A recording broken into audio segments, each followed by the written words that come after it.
Welcome, everyone, to Wizards and Warp Drives, the podcast where two grown-ass men get deeply nerdy about the things they love.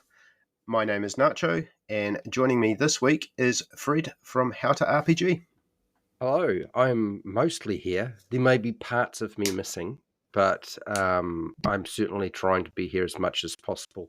Certainly as much as the current monster manual that we'll be talking about. We're missing a person. What happened to the number 3? AJ doesn't want to talk about the monster manual. Yeah, 2025. I knew it was going to be a problem for AJ Pickett to talk about this monster book. And I was jokingly saying, it's all right, dude, you've got plenty of time because there aren't that many words in it, so you'll be fine. And then I went back after I'd gone through the book completely, sort of a second time. And I wrote another message because he said, yesterday, I haven't had time to have a look at it. And I knew that it still wouldn't matter. And he had a look at it and he's like, nope. We both had prepared. We're going to have popcorn ready for the AJ rant, and AJ has piked out. I think he's probably very upset. He's probably underneath a blanket, crying his eyes out, shivering. I just don't think he wanted to taint his name with this book in any form or way, which is fair enough. I mean, he is the monster lore expert, so I'm sure a lot of people, would have liked to have heard his opinion on it, but it wasn't obviously going to be a very positive one. No, and he didn't want to get himself that upset and that angry. He might come back. He'll probably talk about it at some point, but he was not in the mood to talk about it today. Yeah, no, and I'm not. And Fred and I are not going to force him to do something that he doesn't want to do. Well, we couldn't even if we wanted to. No, so it doesn't matter. Yeah, but we were prepared for a rant. So this is probably just be, I guess if AJ was here, this could have potentially been a 3-hour podcast. So. Anyway, I don't know if we actually said what we're going to talk about, but if it's not obvious, the 2024 Monster Manual, which came out in 2025. Well, you can't call it 2024 if it came out in 2025. It's clearly the 2025 Monster Manual. Yeah. Unless, of course, we're going to call it the 2024.5 Monster Manual. 5.5, whatever you're calling this edition. The fifth edition, or is it the sixth edition, or is it just doesn't have an edition of it? The non-edition. There's a lot of things that Wizards aren't just talking about and just ignoring, and this is one of them. Yeah, and there's a couple of things in this book that they also didn't really talk about. They just ignored. And anyway, so we've got all 3 core books now. So we do have the complete rule set for whatever this edition's called, I guess. It's here, it's out, it's done. I'm sure it's going to be updated in patches. It was. The Monster Manual was updated and patched on day 1 of release on D&D Beyond. Yeah. So for those of you who bought a physical copy, it is already outdated. My app is updated 3 times already. Well, you have to find the changelog to find out what's going on, and they hide that. They bury that on Beyond. Anyway, so I just thought before we get into it. So Fred and I made a list of our pros and cons with the book, and then I guess we're going to try and answer: is it a better monster manual than the 2014 one? And where does it stand overall in the history of monster manuals? So this, at the beginning of the book, they do a little disclaimer. They've done this with all the new core books. What's new in the 2025 version? Oh, there you go. 2025 version. It was right in front of me. So apparently this is what they've said, and I'm sure we'll get into some of these in our pros and cons. More monsters. So the number of monsters have increased to more than 500. I think, what was the old one? 450? Around 450 or something? I think the final count on monster stat blocks is 503 or 504. Yeah. Yeah, No, but 2014 Monster Manual, what was that? 450? just over 400. Yeah. Yeah. New monsters, dozens of new monsters, including more high-leveled threats, ready to challenge characters of all levels. Refined rules. Every stat block has been updated for ease of use and game balance. Enhanced stat blocks. New stat block design and language prioritize details vital during play. Versatile groups. Non-player characters now appear alongside other monsters and can represent individuals of any humanoid species. Improved organization. Monsters are now organized alphabetically by their name.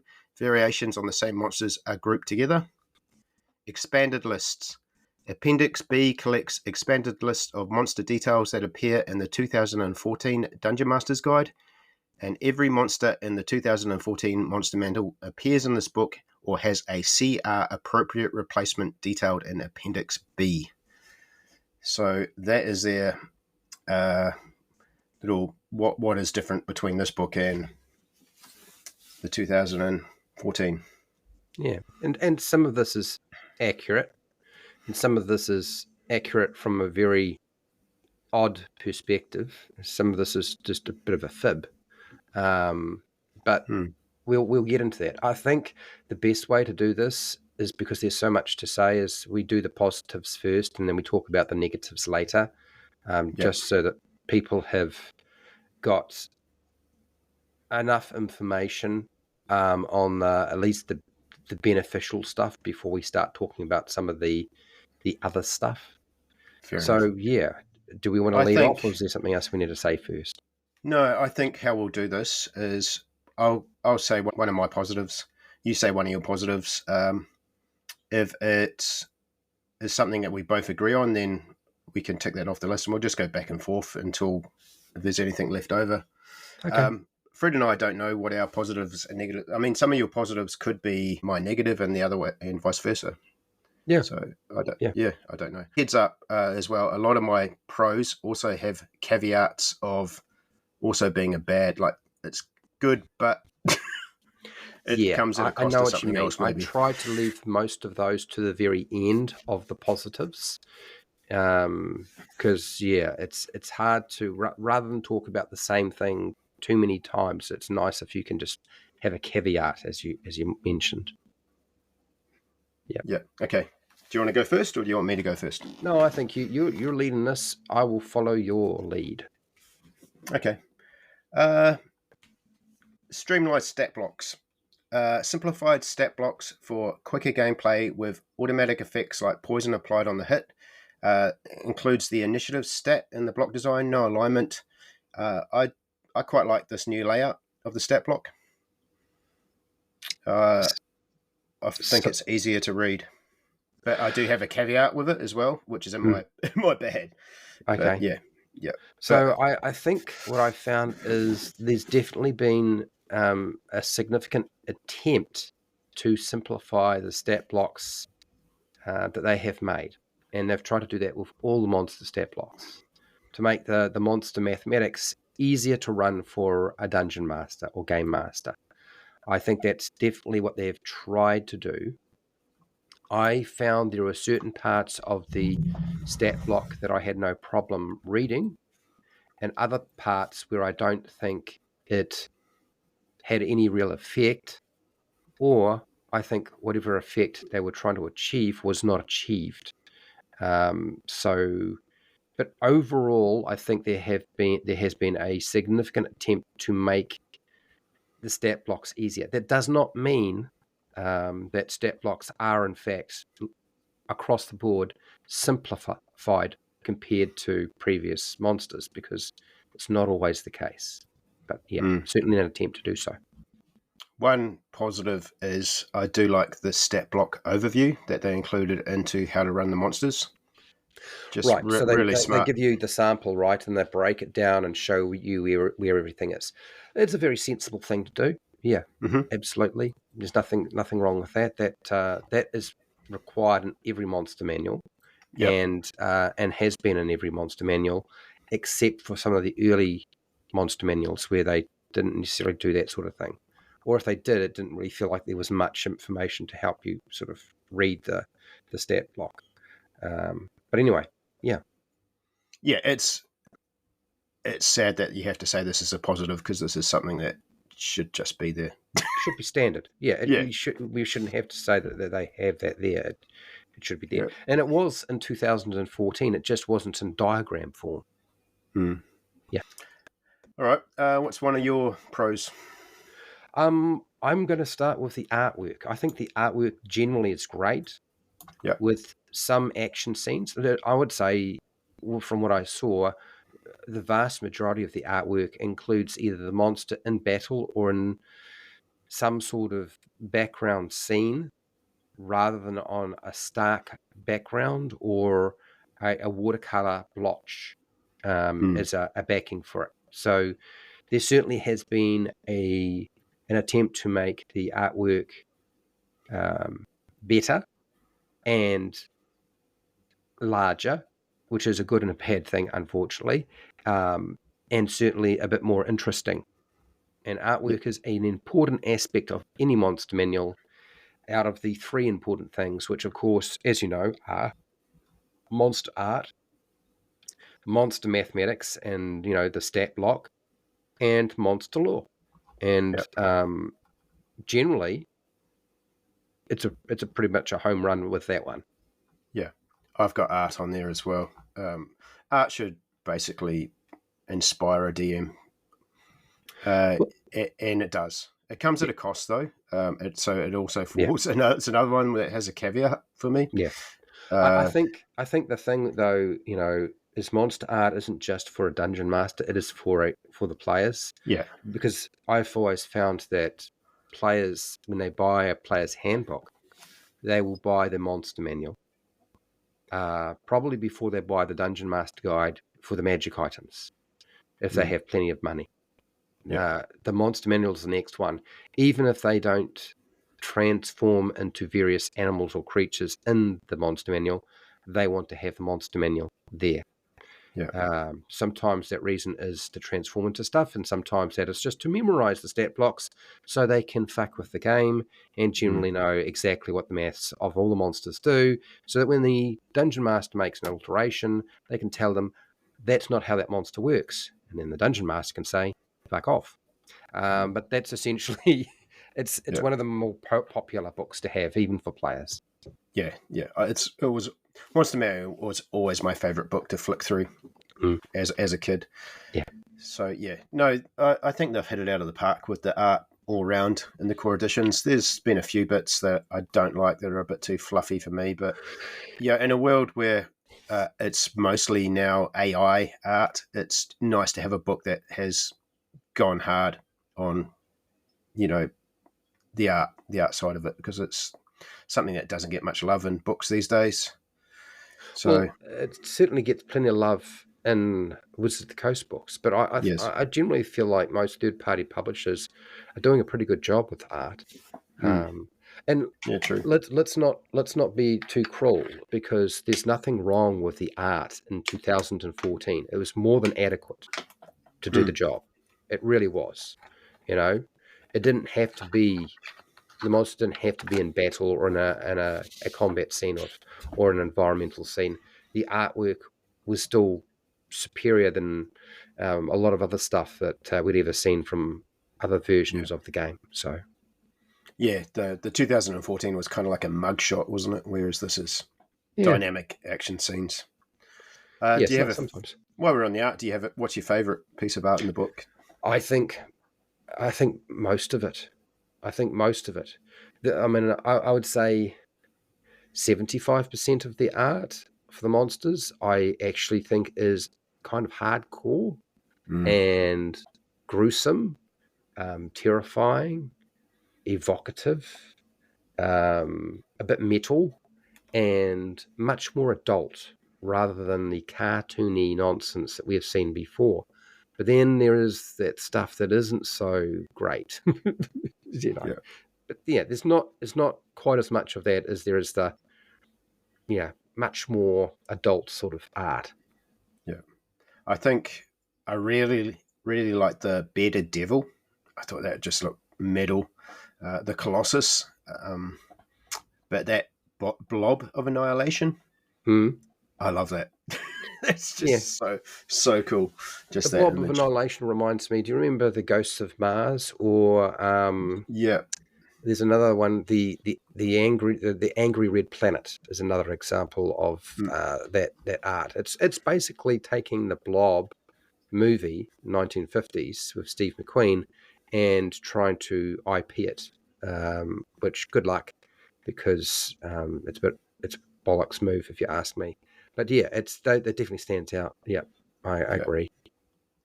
Did Uh, you have art that you didn't like? We'll talk about that later on. no, nothing that's jumped out of me. Not like the Dungeon Master Guide. I Hmm. didn't like that fluffy tracker art at all. But Right. no, nothing has. Oh, Yeah, we'll talk maybe about it. the maybe Talk the about it after. We'll keep on the positive in the mood for now. Let's keep going positive because okay. there's lots of good stuff. Something here that also I think all my goods come with a but. Simplified spell casting for me. Uh, I like the fact there's no more spell slots. I love that in the stat block. It makes it so much easier. As a DM who really struggles with this side of running monsters, I appreciate that. It's so much easier for me to keep track of. I kind of wonder. I mean, I get. I think to a certain degree, at face value, it looks like it's a simpler way to run monsters by eliminating spell slots and just giving you these are the spells you can cast per a certain number of times per day or infinitely. Yeah. Um, but you still, to a certain degree, you still have to track something, right? Now you have to put a Mm. dash beside every spell every time you use it until it adds up to the number for the day that for your the day that you're running the combat for. So there's still a tracking aspect to it, and yeah, so it'll be interesting to see how if that has any real effect in gameplay.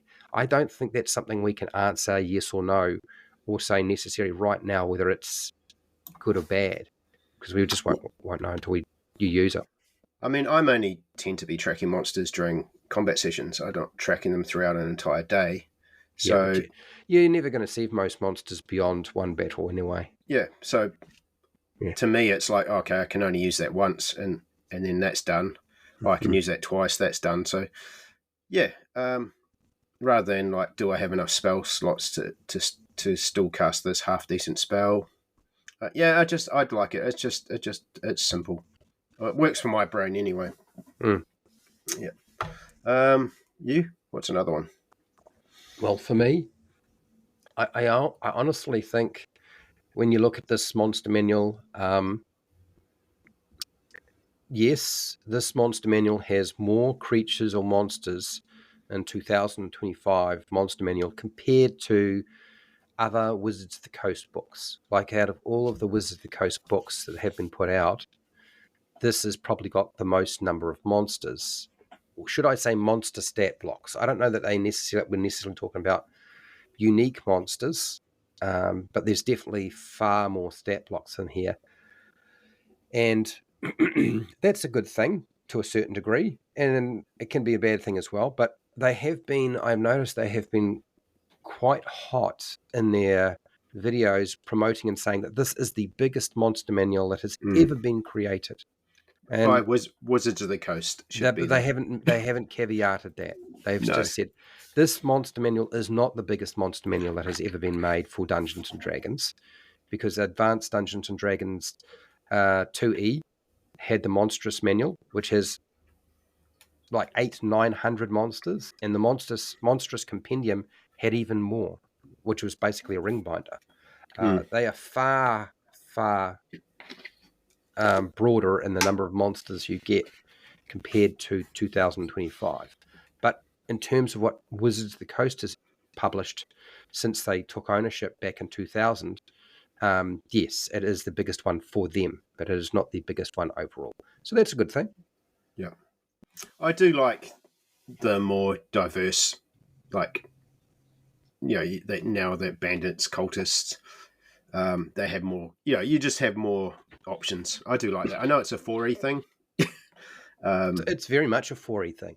In fact, I, as you know, the joke I had when you were saying, "Do you have a copy?" and your copy hadn't arrived, and I said, "I've got a copy." I held up the monster manual, which I have right now for 4E. I said, "Oh, I've got it. This is it," Yeah. and it's because it is so similar in its philosophy that if you still like 4E, you could just play 4E and not worry about this book. Or you might well find that you run this book, this new book, with your 4E system because it's so similar in nature. But anyway, Another positive for me, I do like the creature grouping, that the creatures are grouped now by CR and habitat. So it's just easier to build more sort of themed encounters, just to skim through. It's also something that it should just be there. The yeah. fact that I have to point out that this is a positive.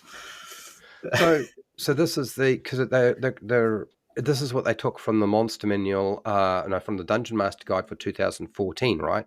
Yeah, They took and put in those the more. tables and charts and they put it into the back of the Monster Manual. And did they organize them by challenge rating, monster type, and and environmental space, right? I believe so. Yeah. Let me Yeah, I'm just pretty have a sure look they for did. you. Yeah, I'm pretty sure they did. Uh, It is monster conversions, monster by habitat, yeah, monster by creature type, monster by group, and monsters by challenge rating. right. Is Okay. the yeah? So Right. So okay, and there's no page numbers beside them, though, eh? well, I don't know. I think my understanding, because we don't have the physical copy, so we've only got the digital. My understanding is there are page numbers. They're calling it the index of stat blocks, but it's a table of contents apparently. But no, I don't know about these conversion ones. There's not. So I'm guessing you'd have to go from that back to the front of the book then. But I guess their argument is everything's in alphabetical order. Well, Right. sort of. Yeah. So So there is yeah, a little bit of flipping around. I was looking at and I was thinking there would have been space to have put the page number beside it. yeah. Um, This builds into one of my yeah. negatives. All right.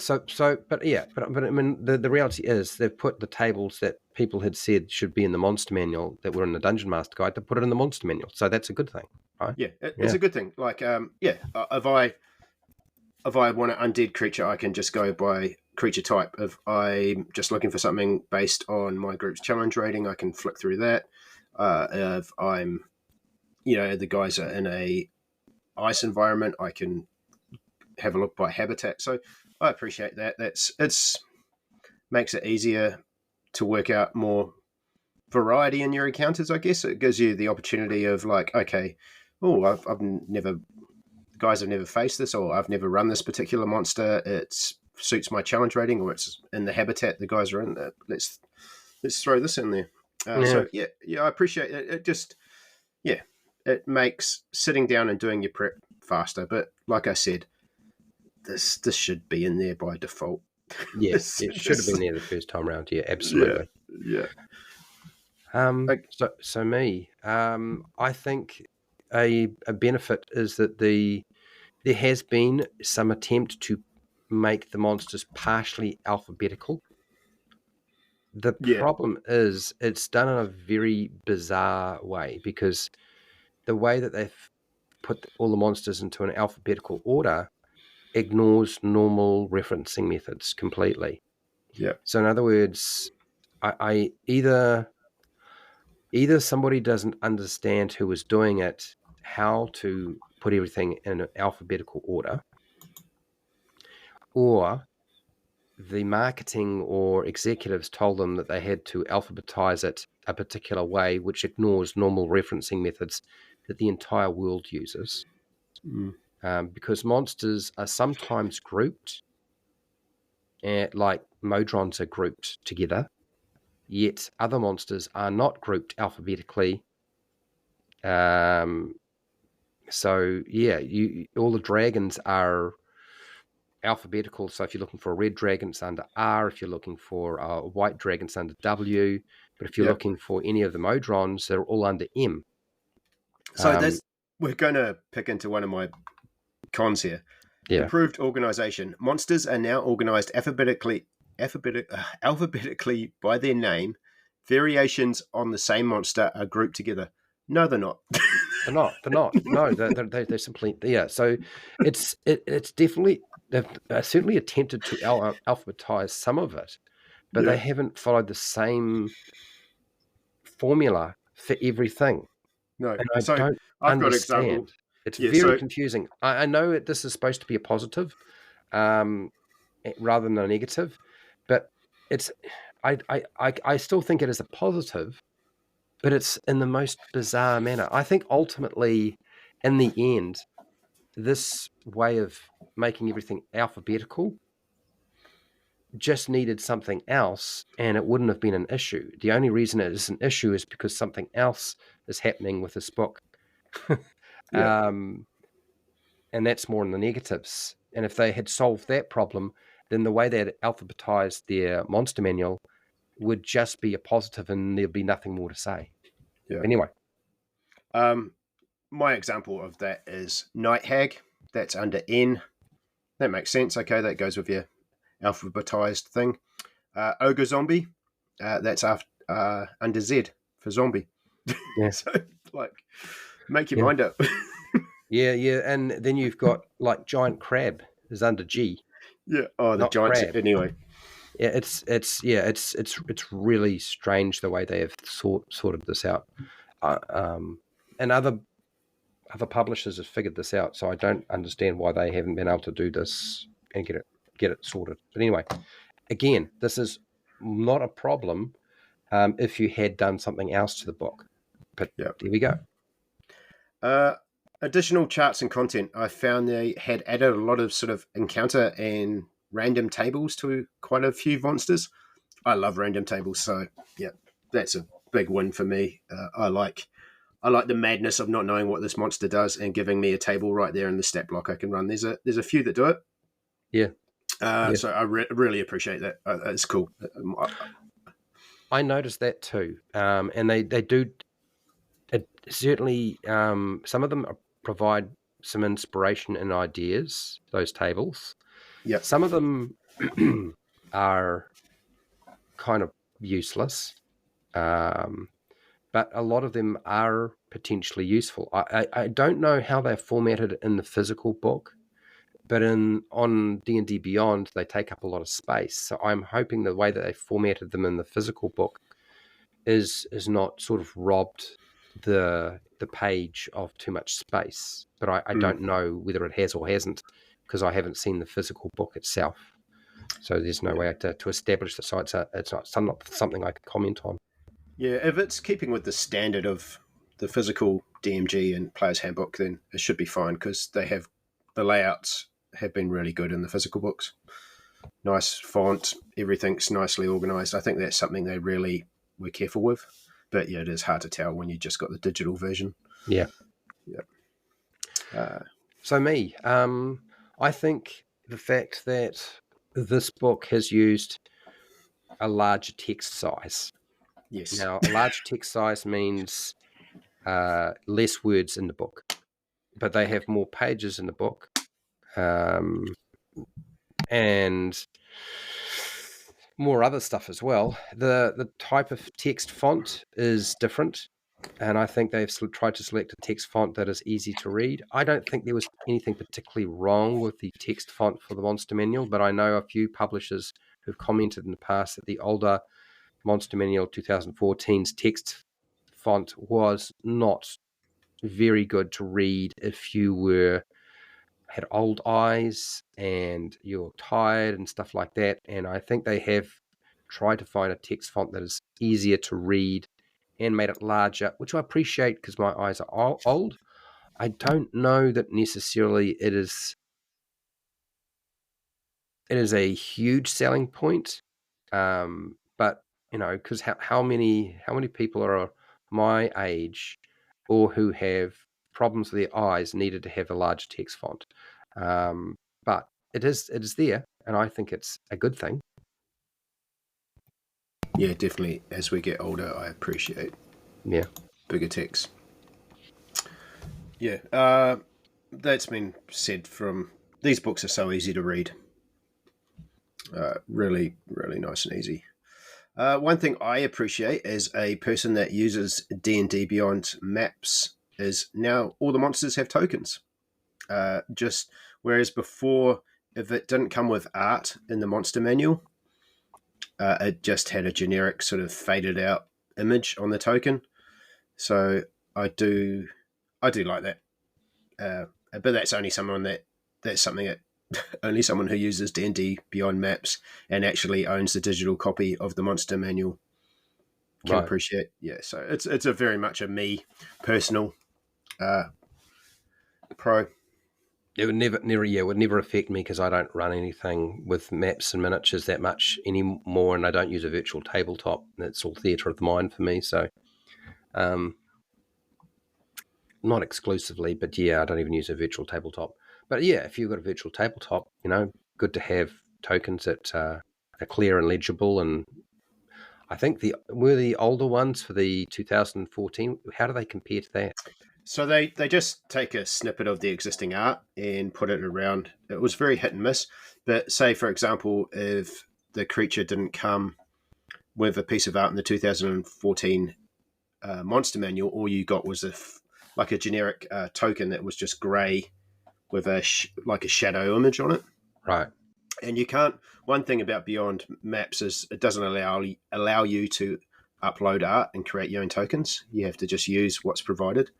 So it is something I am constantly impressed of how much they are supporting this feature on Beyond, and they seem to regularly be listening to feedback and implementing updates, almost like twice a month. It's starting to grow. It's a really bare bones VTT, but it does everything that I need it to do. So Hmm. I'm happy with it. Yep. Right. Yep.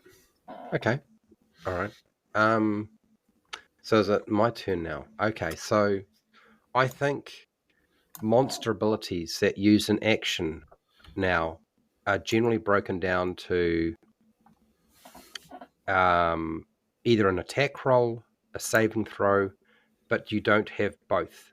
Some of them still have, make an attack roll and then a saving throw for Mm.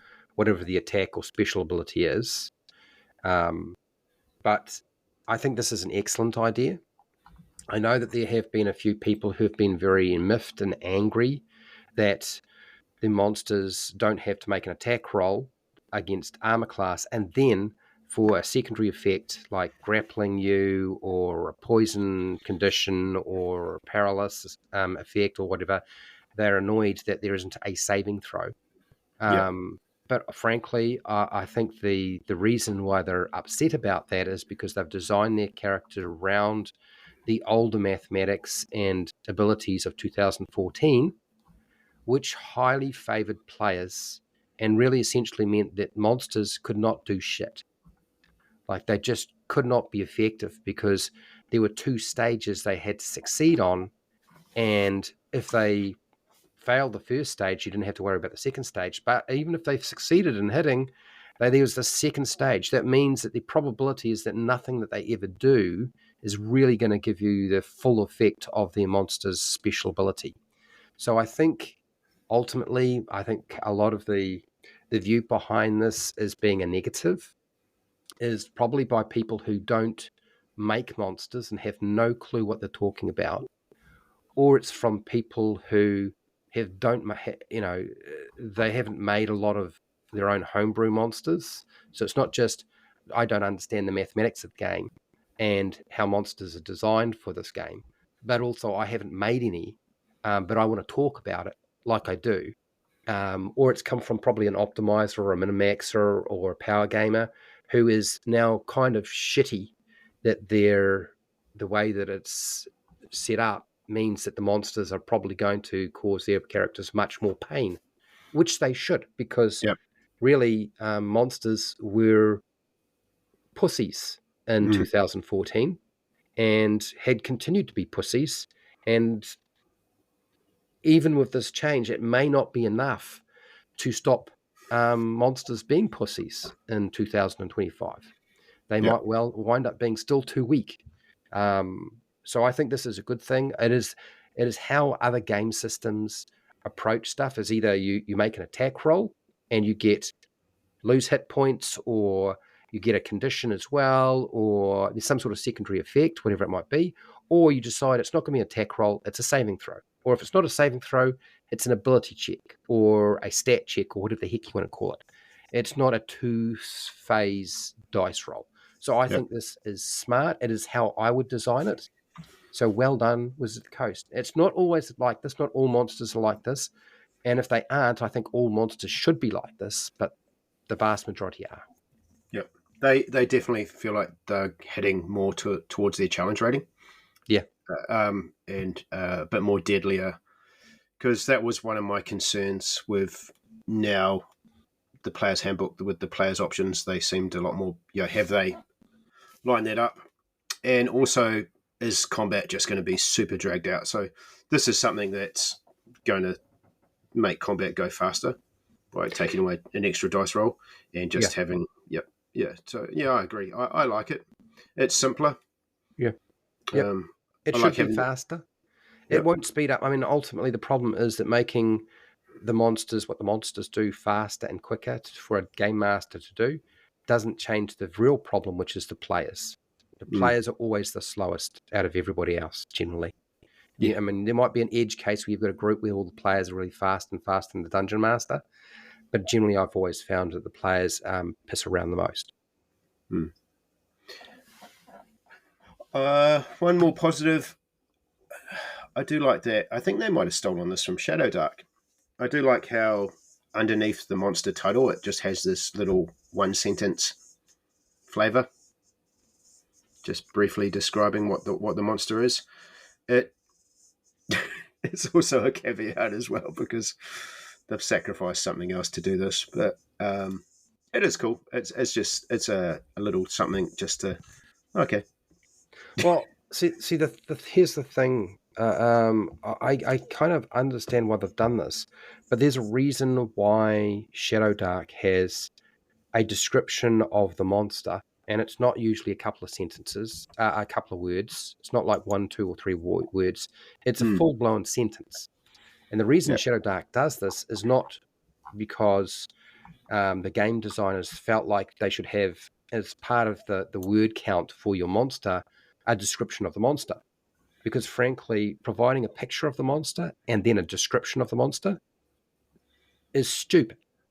Mm-hmm. Really quite stupid thing to do. The reason in Shadow Dark they do this is because there aren't pictures for every single monster. So I can understand doing this when there is no picture of the monster. But it is unnecessary to provide descriptive text of a monster when you have a picture of the monster. So, yeah, I see D&D 4E did this, is they would often have a picture of the monster, describe the monster, and then there was nothing else, and there's no more space left. Yeah. Yeah, if they're doing it and there's no picture of the monster, good for them. But I also think that if they're going to put in 3 words, use the full line. Mm. Do you know what I mean? Use the full sentence, so you actually have enough there, and you don't have a lot of like wasted space. Sometimes it's good to use up the space with words. But yeah, Yeah. but you say it's a positive. I see it as being a positive if there's no monster art, in my opinion. It's nice and punchy. For example, Mind Flayers, brain eating underdark tyrants. It's just to the point. Mm-hmm. You know. Well, until they're not in the Underdark and they're in the Astral Sea, Yeah. or in a Spelljammer campaign on a different planet. Is it something that you could just use, like, if a player character comes across a monster that they don't know?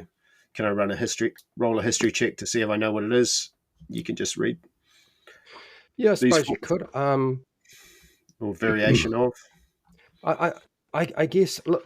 So here, let's do a quick comparison, since you talked about Shadow Dark, and I love talking about Shadow Dark. He's got the book. Yep. I've got the book always with me because it is now fused to my body. So what you described is you've told them quite a lot of information. This is what Shadow Dark considered was necessary because there is no art for the Mind Flayer, and they call it the Brain Eater because, of course, Wizards of Hmm. the Coast has taken or stolen the idea from Cthulhu, right? And then called it something else, appropriated it. And so she's had to do the same thing and called it a Brain Eater. Yeah.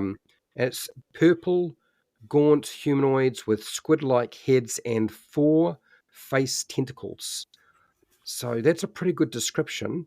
They live in complex alien societies underground and eat humanoid brains. So the first sentence is a good description without telling you it's a mind flayer. Hmm. The second description, second sentence, is no good to be used unless the players know something about these things. So it would be easy to split this up. But usually, most monsters in this book only have a description. There is no caveat or additional information like that because this book assumes that you have played D&D before. But anyway, Yeah. All right. Is it you or me? I think it's you. I think it's me now, isn't it? Hmm. I just wind up talking too much. You have to tell me to shut up more. No, that's Um, fine. It's what a so podcast is. I want to talk a little bit about the basic attacks, like your basic bite and claw attacks. Not so much the tail attacks that a monster has, but usually the bite and claw are now condensed into what is called the rend attack. And I think this is to really condense down 2 sentences or 2 lines of text, sometimes 4 lines of text, into just 1 or 2 lines of text. So you get one sentence. Mechanical rules, if whether it's a bite or a claw, it's now called rend. Hmm. Now, I don't think it would have been a big issue for them to just simply have said bite or claw or bite and claw rather than rend, and then have this one sentence that does, and basically the bite and the claw does the same thing. I think it's a sensible idea to have at least taken those 2 things because they should really essentially be almost exactly the same, right? Yeah. And condensing it down to one sentence is a good thing. Sensible idea. I would have done something like this. I think the only difference that I would have liked to have seen was if it had a bite or a claw, say that it is a bite or claw rather than a rend. And if it's a bite and a claw, just put bite and claw, and we're good. It's Mm. it's only the addition of 2 more words, and yeah, It's a strange word. it is. It's well, so you know where rend comes from, don't you? No, enlighten me. It comes from a book that some people will know well, and I will be referencing more and more. It's from D&D 4e. Okay. The reference to rend is often something you'll find in 4e, but also in 3.5, because some monsters had a rend ability as well, which essentially just meant bites and claws. Mm. Okay. I'm getting near the end of my positives. Uh, End game content, I guess. Not that many of my games get this far, but it is nice to have some additional high level monsters in here. It's more for me sparks my big bad. I guess I could possibly write an entire campaign around the Colossus or the Blob of Annihilation, and it's just nice to have some variety than just a. I mean, Tarask is still the big bad boy, Hmm. but yeah, yeah. I mean, it's good that you've added additional monsters, but it's another one that's come with a caveat. But you know, when the monsters that most of your group aren't going to be able to fight, seems also a little bit Well, pointless. yeah, it's strange because if most people are only ever getting to level 7, or even level 10, it really means that the only monsters they need are things that are challenge rating 0, which I frankly think that's pointless having challenge rating 0 monsters in Yeah. a book in the first place. In fact, anything under challenge rating 1 is a cakewalk. So why would you even bother making it a fight? Just Mm. say, there's a fight with villagers. They all die. Okay. Or there's a fight with kobolds. Unless they're challenge rating 1, there's just no point fighting them. Like they're going to get crushed. So it's weird. I mean, you could just have challenge rating 1 to 10, and you would have been covering most of the game. But to be fair, too, my group play from level 1 to 16 quite often. Like, it's not uncommon for our campaigns to finish at level 16. We are the exception to the rule, though. Like, there are a lot of people who never get beyond level 10. So Yeah. I think when it comes to high level monsters, a lot of the high level monsters have gotten huge improvements. Like, the improvement to the high level monsters in particular is quite significant compared to 2014. And I have been doing a lot of analysis of older versions of D&D compared to the 5e monsters, and just recently the 2025 monsters. So I've done the skeleton, the gargoyle, I've done the boulet recently, and I will continue to do some of these. And there does feel like there has been a shift, because I've looked at some of the other stat blocks to see what they've done. The only problem I see is, even though there is definitely an improvement to the monsters, like quite a significant improvement, particularly to high-level monsters, I'm not sure if it will still be enough, because it will take a few years to actually test. It has to be tested with really competent, skilled players. There's no point testing your monsters against people who are completely new to the game or are not skilled. Like, if they're not expert in playing the game, why would you use them as a testing measuring stick? Because it would take 5-10 years to be able to figure out all of this, not 1 or 2 years. So yeah, an improvement, but we just don't know if it's enough at this present time, as far as I can tell. So challenge rating 18 and higher, I think we've got 23 monsters. A lot of those are dragons, but that's a big chunk for that challenge rating. Considering, like you say, most people don't get past level 10. Yeah. So these are just going to be, they can be monsters you can showcase, but your party aren't going to fight them. No. No. No, and if they do fight them and are successful, then there's something wrong with those monsters, because if they're playing only up to level 10 and they're facing off against challenge rating 18 monsters, they can still hold their own, then it would be an issue. But yeah. That is the end of my pros. So I had 10 pros here. I have more. I actually have quite a few more, actually. Okay. Yeah, you go. So I'll mention each one, and I'll just pause. And if you want to comment on it and have something to say, you tell me. Okay. Sweet. Yep. So for those who don't know, my degree is in mathematics, statistical mathematics, and psychology and philosophy. So I like numbers, but I do also acknowledge that normal people should not like numbers, because it's pretty boring, really, ultimately. But that's part of my nerdy bit. Okay.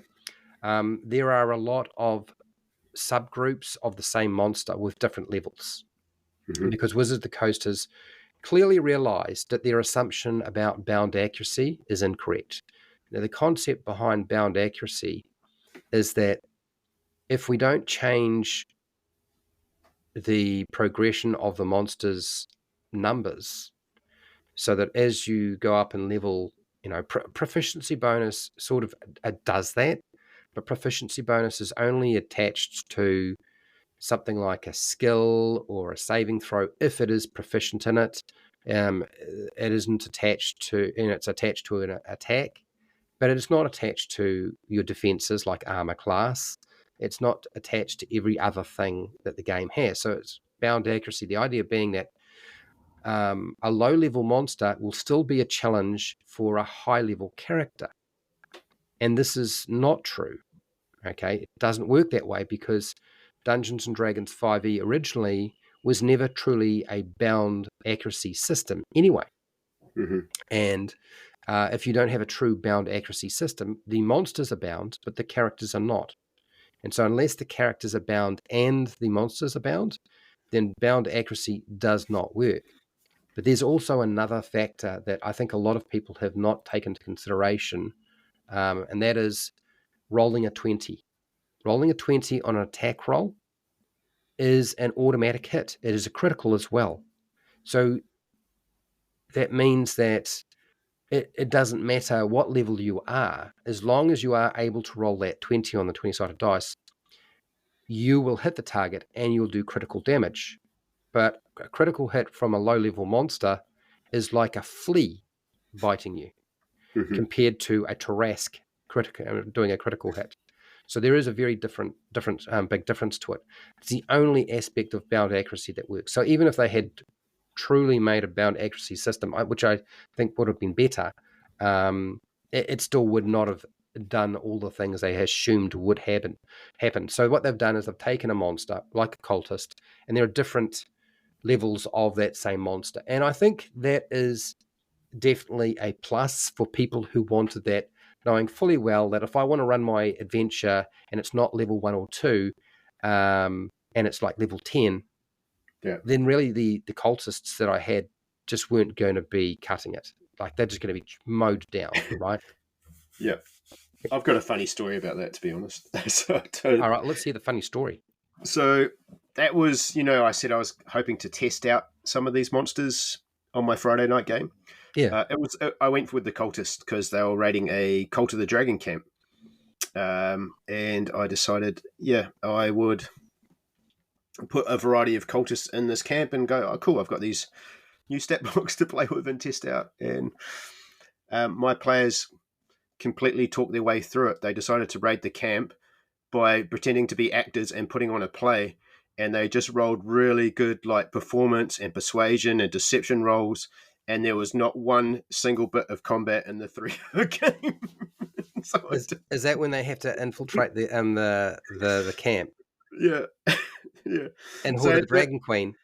Well, it's a variation. I'm kind of just using it as inspiration, but they had to rescue some prisoners that were taken from Phandalin that were tied up, and they did it by basically pretending to be actors that were hired to put on a performance to boost camp morale. Got everyone really drunk, so all the bandits and cultists had the poison condition. So I was making all their skill checks with disadvantage, and they just basically just went in there, put on a play, got the prisoners, and left.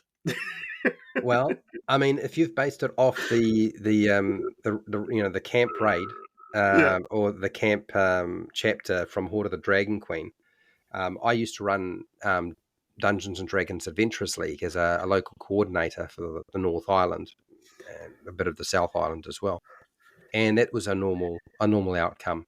Because the other outcome is they get discovered and usually overwhelmed and captured or killed. Like that's so, and that's so players tend to wind up going with overwhelming numbers. No, we will not stand on the bridge and say you will not pass. We will trick the snot out of them and do sneaky stuff, which is sensible, right? Yeah. Yeah. Well, the group is level 6, so I was hoping for a little bit of combat, but. Yeah. Anyway, so I didn't get to test out the cultist stat blocks. Yeah. Anyway. Yeah. I think the other thing that needs to be said, that, there are times when I think a monster needs to be able to be lifted up. And so having a range of stat blocks can look like a good thing to do, but maybe the better thing to do was to have had the stat block for the cultist and then had a table that showed you how to adjust it, the maths for it. Because often you'll find the only thing that needs to be adjusted for the cultist stat block is not the special abilities that they have, because they really can just be the same. I just need to know what my armor class needs to be, how many hit points it needs to have, what's the attack bonus it needs to have, and what is the DC for a save that it might be involved in doing, and how much damage should it be doing when it makes an attack, or how much damage it should be making per round. And if you had that 5 bits of information on a table and a range for your cultist, or somewhere in the monster manual, you could just take Mm. that table and apply it to the cultist, and you could do it for whatever level of the game you need it to be. Yep.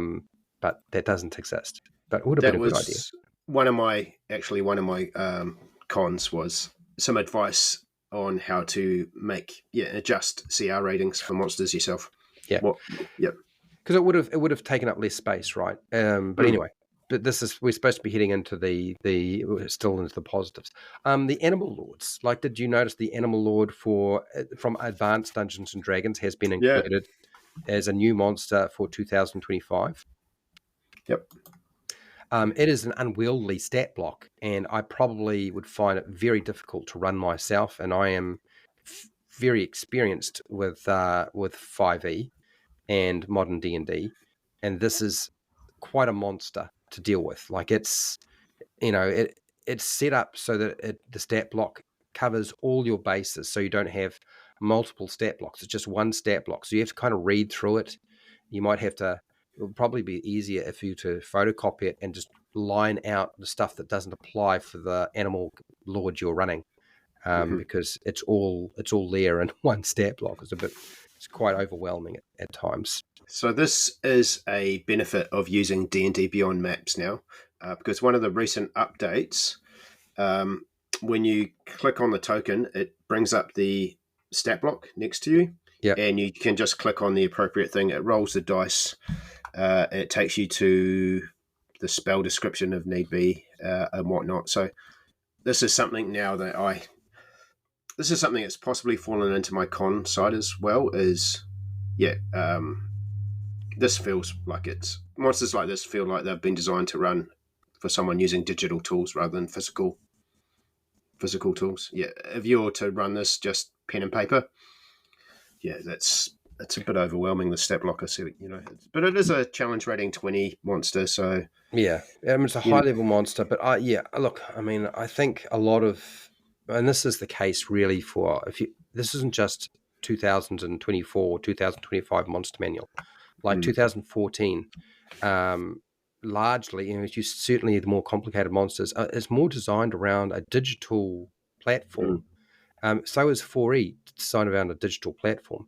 You think those are bad? Like, you have no idea. 3.5 was brutal yes, because all of the feats that you had in a monster, you had to know what those feats did, because it would just list the feats.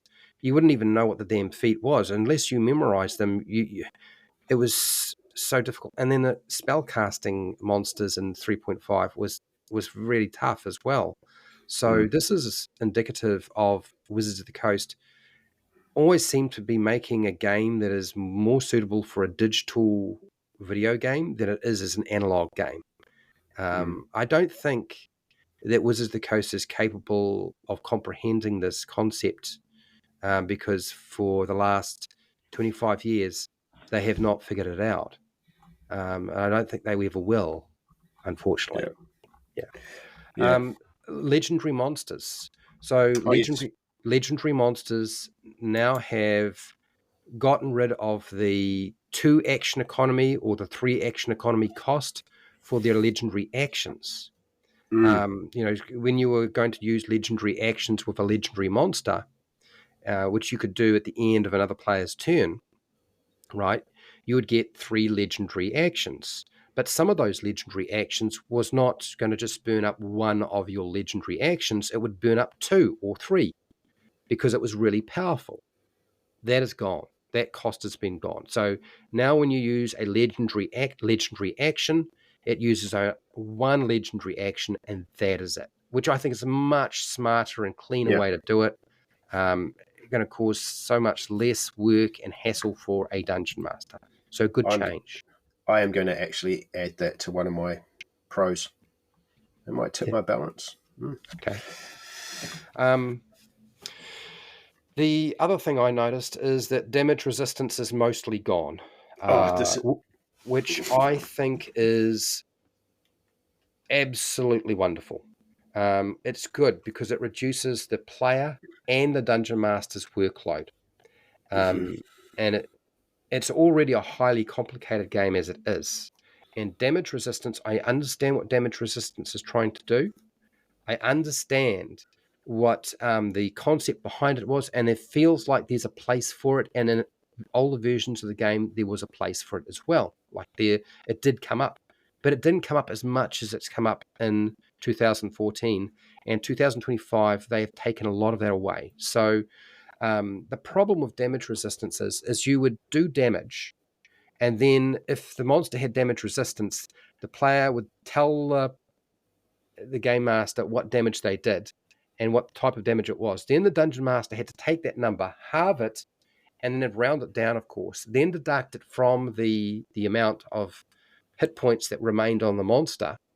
It was just an extra step. And you could say, well, the maths is not that hard.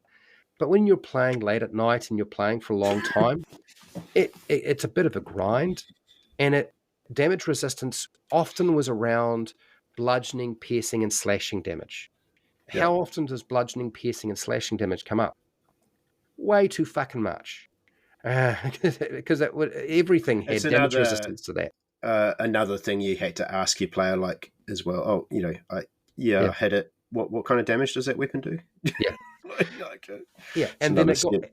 it got worse because damage resistance was often tied and connected to the monster in terms of it's got damage resistance to weapons that are non-magical. So if you have a magical weapon, then your magical weapon was so much more powerful now because essentially it went right through the damage resistance. It Yeah. wasn't just doing a +1 to damage or +2 or +3. It was doing twice as much damage as before, which is too much of an advantage having a magic weapon. Um, This might actually be one of my cons that we disagree on because there's something here that's really annoyed me. Does this also include damage immunities? so some very, very rarely as their damage immunities in the monster manual or even 2014, where a creature has got damage immunity to piercing, slashing, or bludgeoning damage from non-magical weapons. Mm-hmm. That doesn't seem to come up very often at all. It doesn't seem to be a thing. You can have damage immunity in the game, but they don't seem to have that caveat that it has to be a magical weapon to get through damage immunity. But damage resistance is certainly, in my opinion, has. Now, I know there's a lot of people who don't like this change, but if you think in terms of the mental load on a game master, I Yeah. think this was a good change. And also, you've got to understand it's really pointless when your damage resistance is connected to a player gaining a magic item that is a magic weapon, because suddenly magic weapons just neutralize that damage resistance. So I think these are good changes, and these are the changes I would have made if I was doing the stat blocks, which I am. Yeah. Yeah. You do make. It is. This could be something that has fallen into my con category because there Okay. is one particular monster Yeah. that this isn't affected, which has really fucked All me right. off. So we Yeah. get to talk about that shortly then. Cool. Uh, Uh, um, yep. One, I've got more. I took down a lot of stuff. I don't know if these are going to all work for you, but we'll see. Monsters have more hit points. I think a lot of the monsters needed to have more hit points. Not all of them. The problem is that Wizards of the Coast doesn't give you a top end of your hit points and an average. I always try to work with a range. So the top end of the hit points, the maximum number of hit points it would have, and the average. And you pick a number between there based on the skill level of your players. Because some players need to just have the average or maybe even less because they're just not very good at playing the game. Or they maybe they're just really unlucky and they've all got dice that roll ones and twos endlessly. Okay. Or you've got players who are really competent and they're optimizers, power gamers, min maxers, and they crush everything. So you have to give everything significantly more hit points to compensate for their skill level. So I think that's a good thing. Most of the monsters seem to be doing more damage, and I would also say a lot of the monsters have more interesting special abilities or powers, essentially, than they had before. Not always the case. Sometimes it's weird, but I think there's definitely been an improvement there. yeah. They feel. I think I've already said this. They feel like they're living up to their challenge rating a lot more than the 2014 ones. Yeah, They're yeah, deadlier. Yeah. they are. They're definitely more difficult than they were before. Mm. Also, monsters have higher initiative bonuses. So Yes, the I initiative love bonus. I love that they've included the initiative bonus, and they've also given you, like they do with their damage, their average, so you can either roll or just use the average. Yeah, you can. It's basically a passive check. Yep. So, and they've put it at the top where it should belong. Mhm. Yep. Right, Right. right beside, the top. Like everything at the top should be the first thing the dungeon master needs to know. Hmm. Right? It should. I've always been of the opinion that we probably should include the attack they use the most at the top of the stat block rather than near the bottom. But look to the top, look to the bottom. It's not quite so bad, but initiative bonus was always hidden as being the dexterity modifier. Now it's not. Now they stipulate what it is, where it is, Yep. and you can be proficient. Sometimes the monsters are Yep. proficient with the initiative bonus, you know, or they've got expertise, which means they've got a better chance of going before the players do. And considering the players have so many different ways of increasing their chance to go first by modifying their initiative bonus with feats and class abilities and so forth, this needed to exist. Like this needed to Mm. be a thing for monsters. So I approve. I think it's a good thing, and it will certainly improve the chances of monsters getting to go first, rather than waiting to the very end and being dead before they can do anything. So well done, good change. Yeah, good change. Like anything we don't need to roll dice is yeah, is smart. Yeah, or if you do roll dice, at least put it at the top, since it's the first thing you need to roll. Like as Yep. initiative, it's the first thing you're going to be rolling, right? So you need Yeah. that to be there. Well, it's it's up to the DM, and that's really cool. So if you're running a massive, with a lot of sort of smaller monsters, you don't want to be rolling like, obviously you roll monsters in groups, but if you've got lots of variety there, it's nice just to have Yeah, bang, bang, bang. Yeah. yeah. Yeah, no, I agree. I think including the passive number, it's what is it? It's going to be at the most two brackets and two-digit number. It doesn't Hmm. take up that much space, so you might as well include it so that people can eliminate some of the time it takes for dungeon masters to do stuff. Yeah.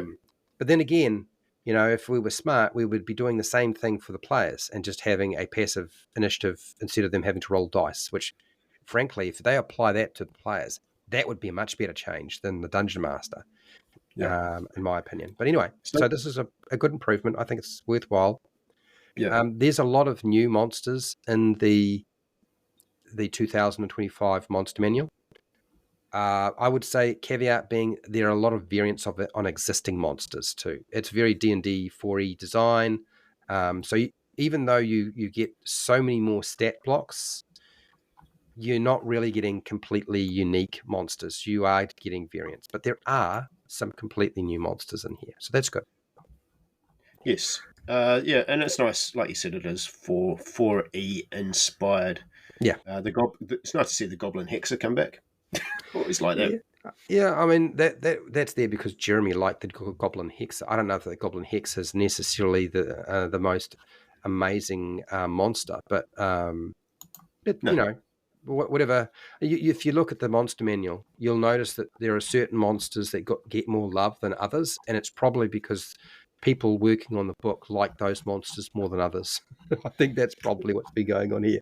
Um, Dragons and other monsters are now spellcasters. Yeah. Like, you could have a variant option for the dragons to be spellcasting, but now they are, most of them, particularly, I think it's adult upward, are spellcasting dragons. They do have some spellcasting there. And of course, you could always add that yourself as a dungeon master, but they have actually connected it in the book. So they've at least given you a starting point, right? And Hmm. there are some monsters that should have been spellcasters that didn't have spells, and they also have spells now. So that's good. Yeah. Yeah, the dragons do. A bit hit and miss with the. Yeah, I do like the spell casting, but we'll get into the The part that's negatives in a annoying. second. So this Yeah. is a positive and a negative, and this is my last one for the positives. Okay. Hmm. Um, so hold on to yourself. If you need to go to the toilet, please let me know. Is this a rant? No, it's one sentence. Okay.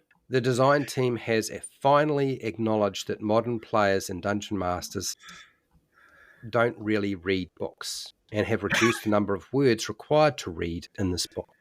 And I say to them, well done. You have certainly listened clearly to your marketing team, because there are less words in this book, and so they will have to do a lot less reading. So that's an improvement. Yes. It's not as intimidating to read. No, Yeah. no, it's not intimidating to read at all, really. No. Yeah. No. It's actually enjoyable to read. I flew through these core books so far. I've found them. I've enjoyed reading them. I don't know why. They just it's just easy, nice font. I'm not having to overthink the math in it at all. Everything's is it just dumbed down? I don't know. Bigger font and No, dumbed down. it's written for a teenager. Yeah. It's Well, there not you go. written for an adult. Yeah. Do you know? It's been designed around a teenager playing the game. Nice. All right. Well, that's everything positive. That's actually quite. We spent an hour on positive stuff. So, yeah. Let's see if we spend 2 hours on negative. We'll find. Okay. Okay. We've already covered one, so I'm just going to briefly mention it again. Fragmented grouping. I did. My example there was the ogre zombies under Z. The violet fungus is under F, but the night hag is under N. And also, the giant section. That's just. The giant ant is stupid. It is a little confusing. It's a little confusing, yeah.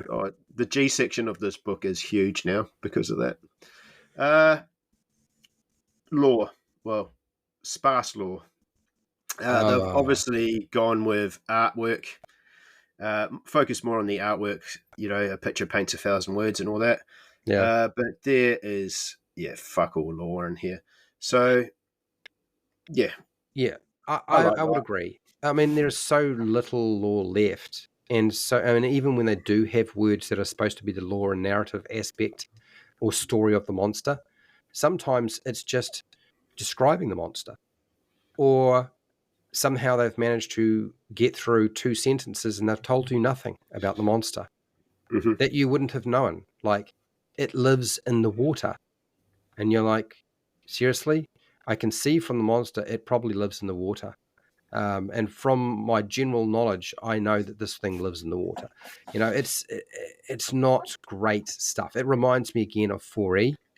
It is heavily reduced to the point of being, I think, a lot of the lore, story, and narrative aspects of some of the monsters, not all of them, are almost completely useless often. Like, why do they even bother writing anything at all? And so much so, and this is why AJ refused to show up, is because they have done so much to it, right? Well, it's kept his channel alive, mate. Well, I suspect. So me and AJ have talked about the progression of his channel.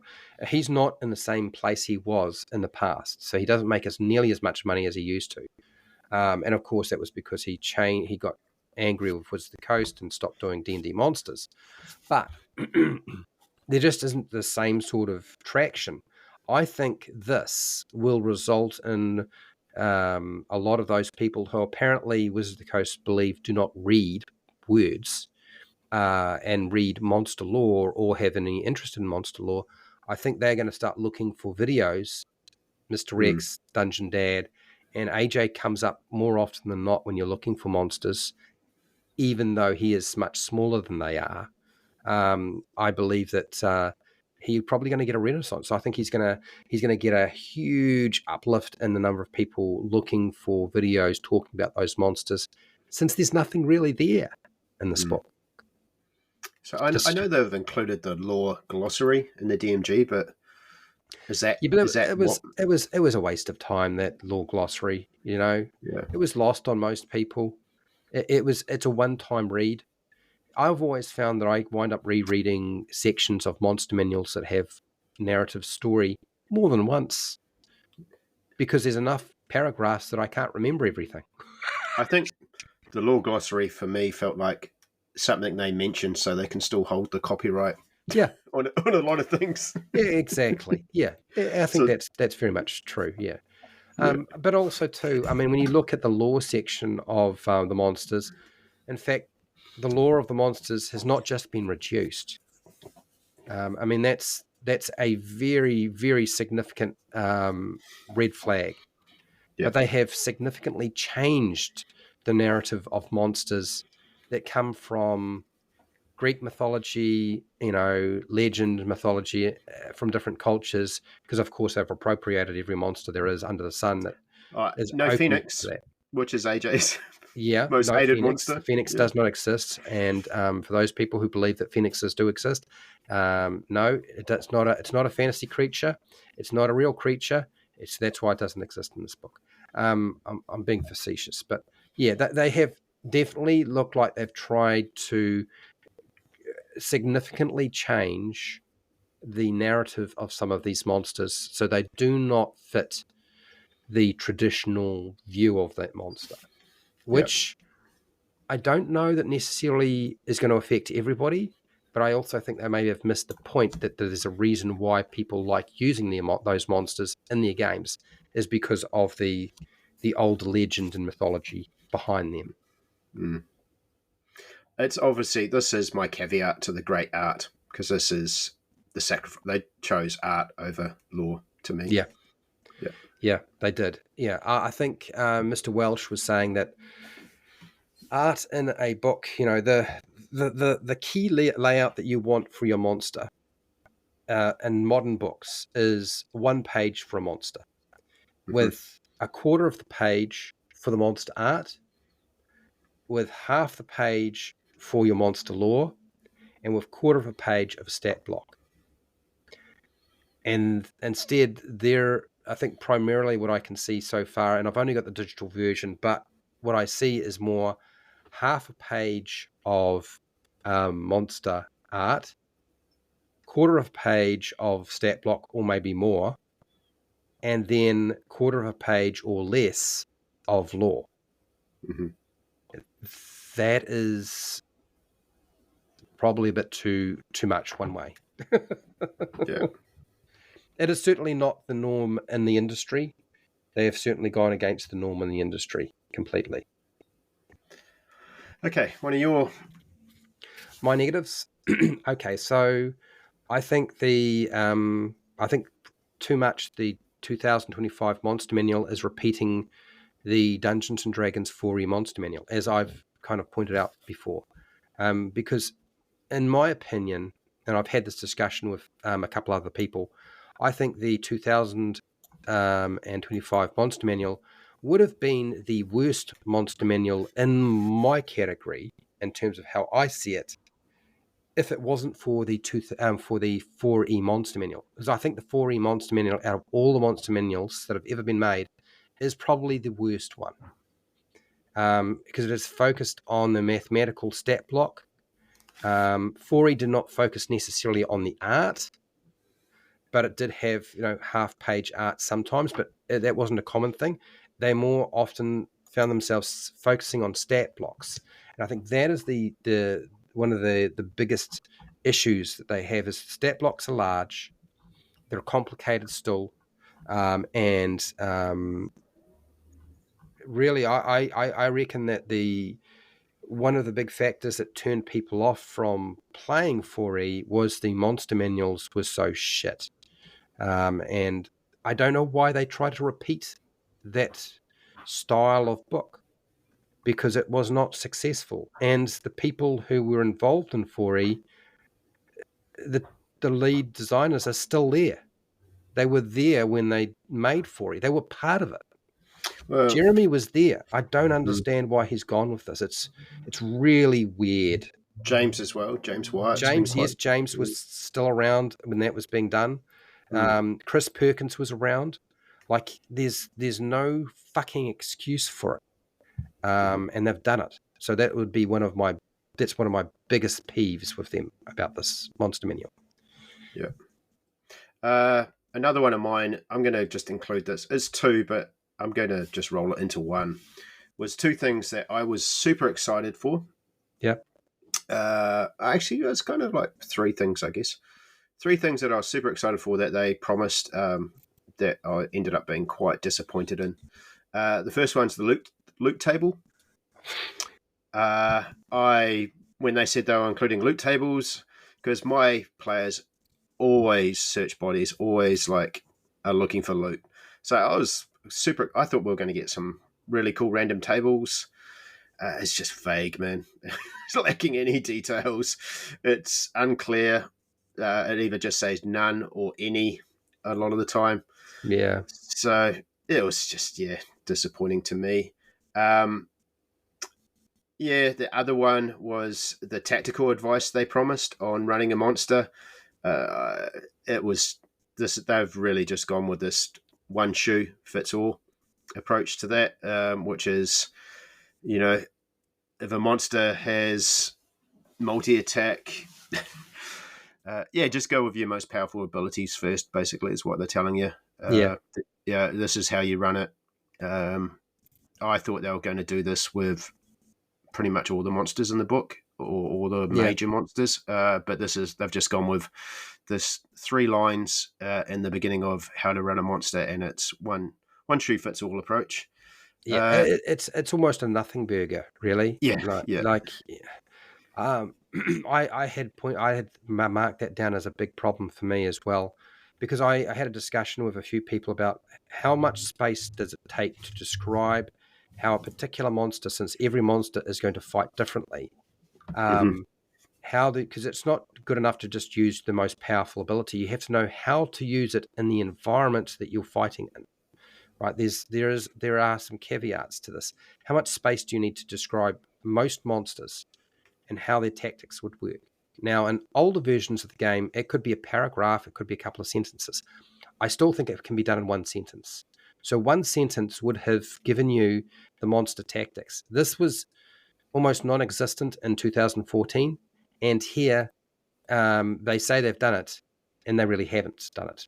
It's not a good entry at all. And I agree with the treasure, the treasure tags. Like, there aren't treasure tables really in the monster manual, which I don't think they should have done. But even the treasure tags, like, you look at the treasure tags, and none or any could have been a sentence. You could have said specific, even with none. Don't say none to me. Don't say none to me, because if a monster should not have treasure, figure out what sort of things, because I have had to do this when I've been making my Shadow Dark adventures. What sort of things would they find? It might not be gold, it might not be weapons, it might not be armor, it might not be magical items, but maybe they're going to find trinkets or just bones, maybe the bones of their victims. Things you could harvest even into a weapon or a spell component. Yeah, maybe it's as simple as the things you would find are loose scales floating around off this creature, because it's got scaly plates that it disposes of or falls off it as it grows older. Like, give me something. Or maybe it's the skin off this giant snake. Because that can spark imagination in your group. Like, can I use this? One, for example, cockatrice. Yeah, killer cockatrice. If I use one as a claws, can I make a dagger that maybe causes the petrify? Yeah, I love that shit. I love when my players do that shit. There's bound to be feathers everywhere. There's bound to be feathers everywhere. And teeth might fall out. Baby teeth from the monster might fall out, and they're laying around, and it's the teeth are replaced by adult teeth later on. Or it's nails. Maybe it's nails get broken off, and there's bits of nail floating around. Or there could be so many different things going on here. Heck, I've even put stuff in their poo. Like, it poos out stuff, and the poo is kind of useful in some way. Or if it's not useful, and maybe it's a bit dangerous. but anyway, that treasure section was bad. Okay, keep going, mate. I think I had that higher in my head because maybe what they promised, because I was expecting a bunch of random tables at the end of the book, and it was going to refute. Each monster would refer you to a random table. That's what I was hoping. Anyway. Yeah. I think about this, and I don't think there's too many monster manuals that do actually give a treasure section. No. And I think the treasure section, the treasure section in this book also has another section which is called gear, like things that you could take off the monsters, which when I saw this, I was like, seriously? If the monster has listed armor in the top, which they've taken the armor section, so beside armor class, it would tell you what sort of armor it would be wearing. Does it have a shield? Does it have chainmail? They've taken that entry out, which was a mistake, I think.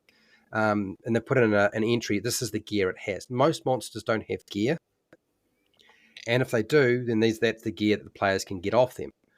Yeah. But the attacks, if you've got a sword or a longbow, well, of course they're going to want to take that. But apparently you cannot say your monster is firing a bow and hitting you with a short sword and then say, I go to loot the creature. Can I take its short sword? There isn't a short sword on it. It is only usable by the monster. Fucking stupid. It's like a thinking. video game. So dumb. It's like you look, you did not need to state that. All you needed to state is, if it's got armor and shields, put it in the entry beside the armor class. If it's got an attack with a weapon, then that weapon is the thing that you can take off it. And if it's got extra stuff, the treasure section, you should have said, that's it. It's got a bag of 10 gold or, 10 to 20 pieces of silver or whatever the heck it is. But anyway, let's keep going. It's something I got excited for no reason. Yeah. That one and the monster guidance. And the other one, I don't know if they even promised this. Lack of self-contained spell descriptions. I would have liked that. The fact that you still have to go to the player's handbook just slows down gameplay, and it's just, I hate it. And it is something, I guess, that I have now addressed through their digital way of running monsters rather than the physical way of running monsters. Yeah. I can understand your frustration. Here's the thing. I have listed this down as the monster spell lists have not been solved. I agree. Okay. But the solution to fixing this problem, I don't see there being a reasonable solution to this problem without creating stat block bloat. Mm-hmm. I haven't figured out how to solve this problem. Nobody else has, as far as I can tell. And anybody who has attempted to do so has simply created larger stat blocks, which become unwieldy to run. Now, your argument could be, well, yeah, but 4E did it. 4E stat blocks are fucking huge in some cases. It's really, really big. So I think we need to give them a break on that one. I don't think that is something that they can solve, since nobody else has figured out how to do that without making the stat blocks too big. And a lot of these monsters have so many spells that they can cast. Like, how would you solve that problem? I just don't know that there is. So it's one of those factors. Unless you are really skilled and experienced with the spells, get yourself some spell cards if you're playing an analog game. And if you don't, then you're going to have to do a bit of homework. Or just don't run monsters that have spells. Is basically it. Which is what I do. I'm trying to be more spontaneous as a DM and have, just more random monsters. And that is something that prevents me from doing that, because I don't like sitting down going, oh, shit, this thing's got a lot of spells. I don't know what one I should go with here. Give me a sec, guys. I need to just start looking up some spells. There is one way you could solve a lot of this, particularly for specifically mages. The mage stat block is to include the most common, thing that they can do in spam, like a fiery bolt of whatever, a firebolt or a fiery hurl or whatever the heck it is, and just list that. That's the attack. I mean, we don't need to know. They're not going to pull out their fucking dagger, right? Why would they do that? No, they're going to shoot you with magical fire. That would have been, and I think they have done that in the mage. That's their at will. Now they've got another thing that's a limited resource. Most stat blocks that have spell lists, there's usually only a handful of spells that they will use that are offensive in a battle. And something like Fireball, tell me in the shorthand Fireball so that I don't have to keep remembering it, and put in the stat block. That might make a lot of sense too, particularly if I can use it 3 or 4 times in the battle, because that's the whole battle, really. So, That goes back to the guidance on how to run a monster. Yeah. So you should don't have the full spell. Like you say, it's going to just bloat out the spell, the stat block, but have shorthand. for this creature, start with Fireball. If it use this guy should use maybe Mage Armor as the bonus action, and then cast Fireball, and then go down like that. Yeah. Just giving you some guidance on how to run it, maybe Yeah. as the workaround. Okay. Yeah. Do we want to move on to another one? Yeah, you go. Yep. Okay. So I'm going to talk about the enormous elephant in the room. We can't talk about the elephant in the room because the elephant in the room was not allowed to come into the room and has been ejected and has now gone to jail. The Um, orc, the the orc in the room. orcs, the drow, the Duragar are all missing from the book, but so are many other humanoids.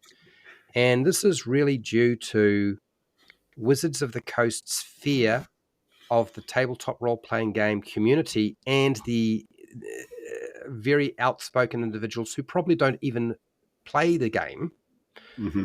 being outraged that orcs, drow, and Duragar are in a monster book and depicted as being evil things you could kill. So the outrage engine that exists in our society, since our society is not very tolerant anymore, it has actually probably become more intolerant and more crazy and insane than I've ever seen in my entire life. And it is transferred over to Dungeons and Dragons in the Monster Manual. And I've made this joke with AJ Pickett and Josiah Dungeon Dad and Wally DM for a while. And I've said, you do realize that the day is going to come when the Monster Manual will not be called the Monster Manual. It will be called the Creature Manual or the Creature Codex, because the word monster simply sort of suggests that it's a bad thing. And if it's a bad thing, right, there's something wrong with it. And that means that monsters in the Monster Manual that are depicted as being bad now have to be good, or they need to be removed. So this is a slippery slope. You take stuff out and you wind up eventually having to add more and more things to the list. So, and the problem is that we've got part of the community, and sometimes, I don't know whether it's a small part. I know some people say it's a small part of the community. Some people say it's a bigger part of the community. It frankly doesn't matter. The issue is there are part of our community cannot distinguish between fantasy species, creatures and monsters, and real humans. Yeah. And, I guess my biggest issue with this one size fits all approach that they've done with humanoids like yeah, drow and orcs is you still need to put in the extra work. Like, I assume, like, even though it's telling me now that, I can use the bandit, the drow elite warrior, just use the gladiator, stat block, whatever. Does that mean, for example, that my gladiator would still have 120 foot of dark vision, can use dancing lights cantrip, has disadvantage in daylight? Does my orc bandit still have relentless endurance? You still need to remember yeah, that it's still going to have its species traits, isn't it? yeah. And they With haven't told you that. no, and there's nothing there. There's nothing to help you port those ideas over, because as soon as they do that, then the outrage engine in the community decides that there's something wrong with this, because orcs are a depiction of real humans, or a selection of real humans, or a race in the real world, and they are not, and they never have been A until certain, yeah. so. I So watched a certain YouTuber that I won't name. He's quite popular. That made a whole "this is a vegan" type argument recently about this, and anyway, yeah, yeah, yeah. I've heard that it's part of the response of trying to make the book more suitable for people living in California, and I'm like, is there something I don't know? Is there something about people living in California? Is there something wrong with them? Is that what we were saying here? But I don't see that, because I see this sort of view seem to come from people from a lot of different places. Uh, yeah.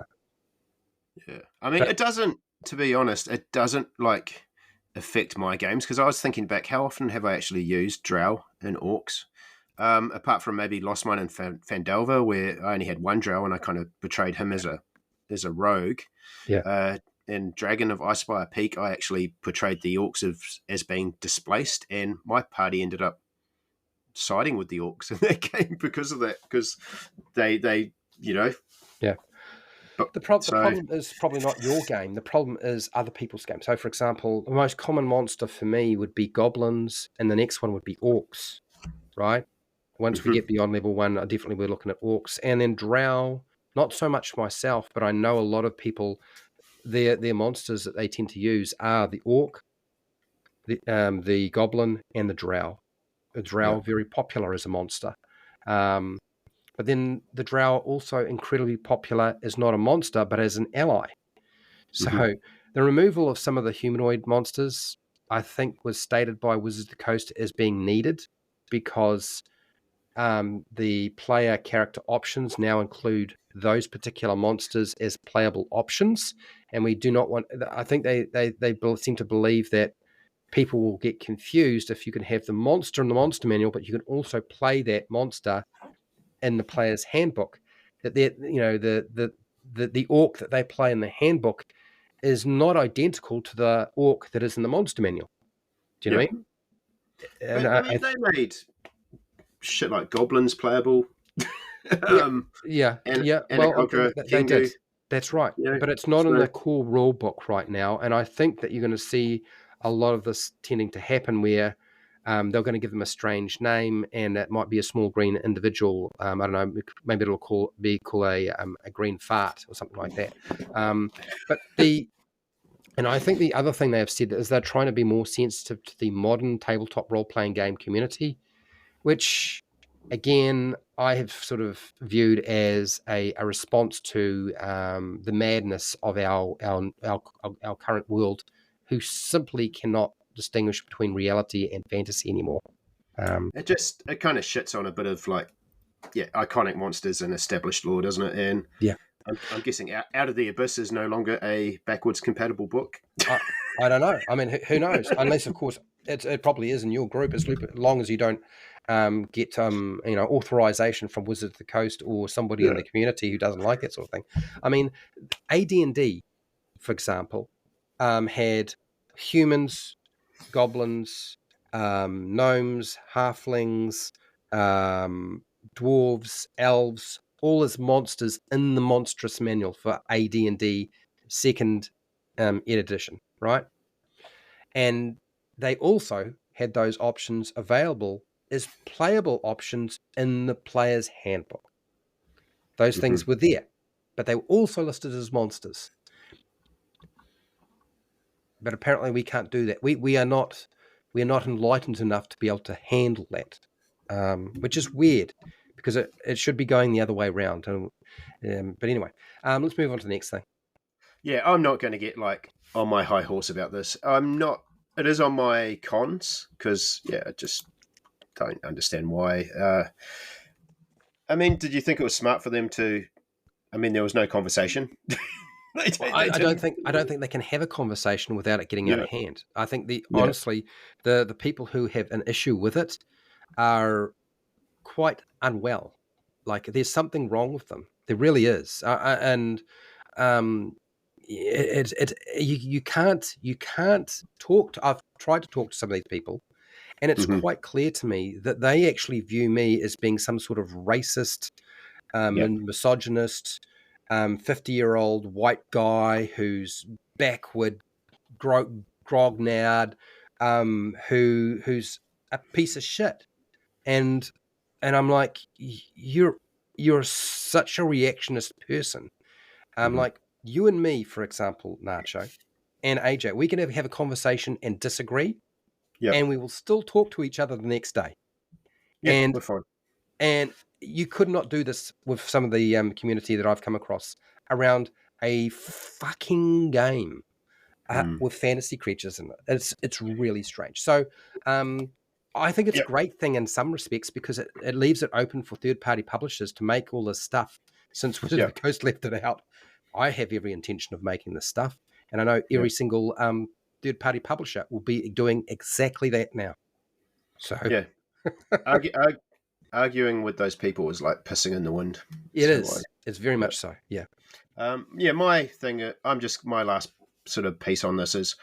I think it's great now that you've got more varieties. So you've actually got more options for your drows and your orcs using their formula. The thing that's pissed me off about it is they haven't applied the species changes. They haven't. given you any guidance there. So if you're a new DM, for example, I'll have to do it. I will add, relentless attack and disadvantage and daylight and all that to my characters. But there should be there for new DMs. Like if you are using this, then also apply the species features, Hmm. which is, like I say. Yeah. Anyway, let's move on. Something that we brought up before, that I guess changes to certain creatures, removal of damage, immunities. Silvered weapons no longer work for lycanthropes. Yeah, there is a few things that logically and Um, narratively are a bit that odd. really fucked me off, man. When I read that, I'm Yeah. like, that's upset me more than the orcs. Well, because they have changed the long established lore and mythology of the werewolf and the lycanthrope, right? Yep. You can't. There are certain things that are not Wizards of the Coast creations. The lycanthrope does not belong to Wizards of the Coast or Hasbro. And when you change something that is so clearly established that silver is something that affects them, and if you were to build a werewolf properly, the only thing that would hurt them is silver, Mm-hmm. right? And the stat block does not reflect that, and the lore of the monster doesn't reflect that anymore because they've changed it so much. I think this is again a response to marketing. They have a very new team of developers who really haven't been playing the game very long, and they're not really that skilled either because they just haven't been doing it that long. There are a couple of people who are, so you would think that the skilled people would be able to help those people who aren't because they would be reviewing their stuff. But also, too, you've got you've definitely got an attempt to try to change the narrative, and this is, I think, one of the fatal mistakes that they are making is you cannot screw with that kind of narrative and think that people are going to be on board with it. Yeah. It's not something I am going to change in my games, but yeah, it's just lack of respect for the established lore to me. I think I don't know. It's just Well, it really upset me. it's no longer a werewolf now. It's no longer a lycanthrope.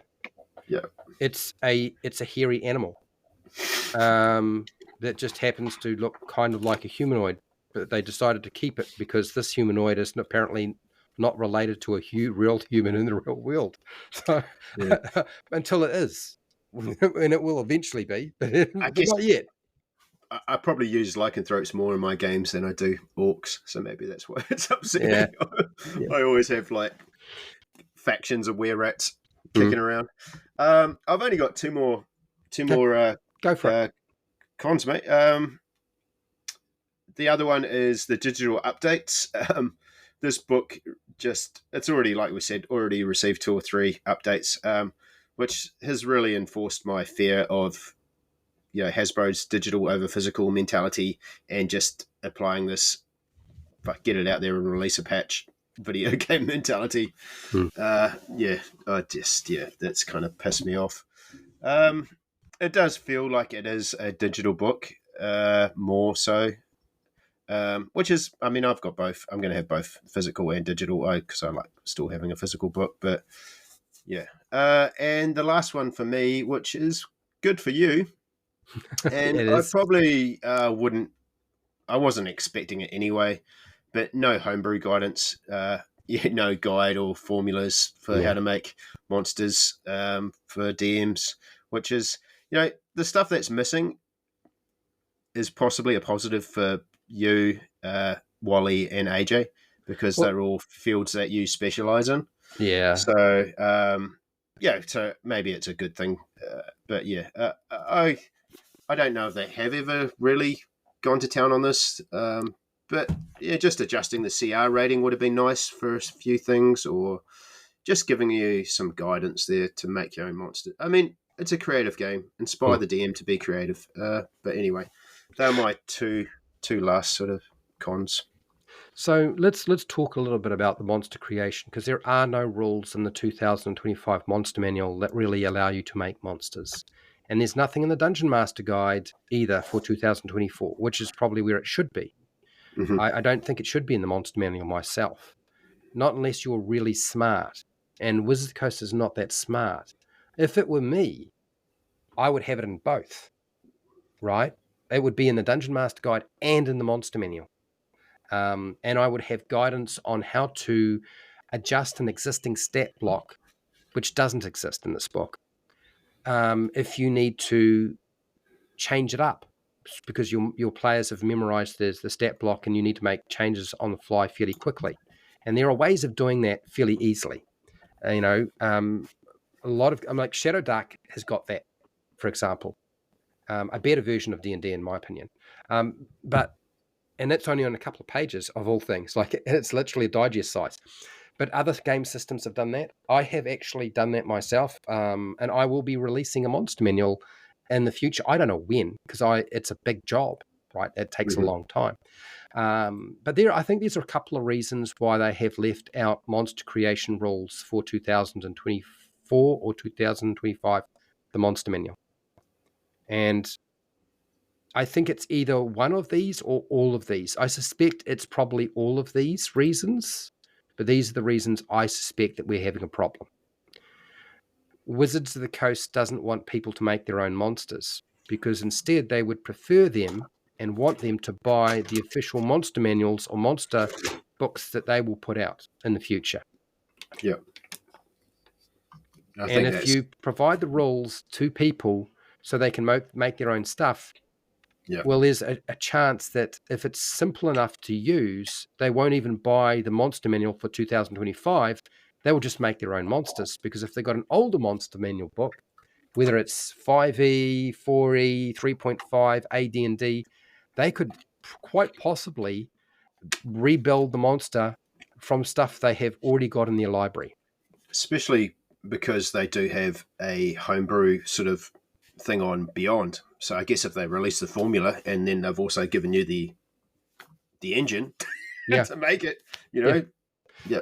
That information would wind up for free, even if they put a paywall in front of it. It would wind up somewhere for free Mm. on the internet, and people would have access to it.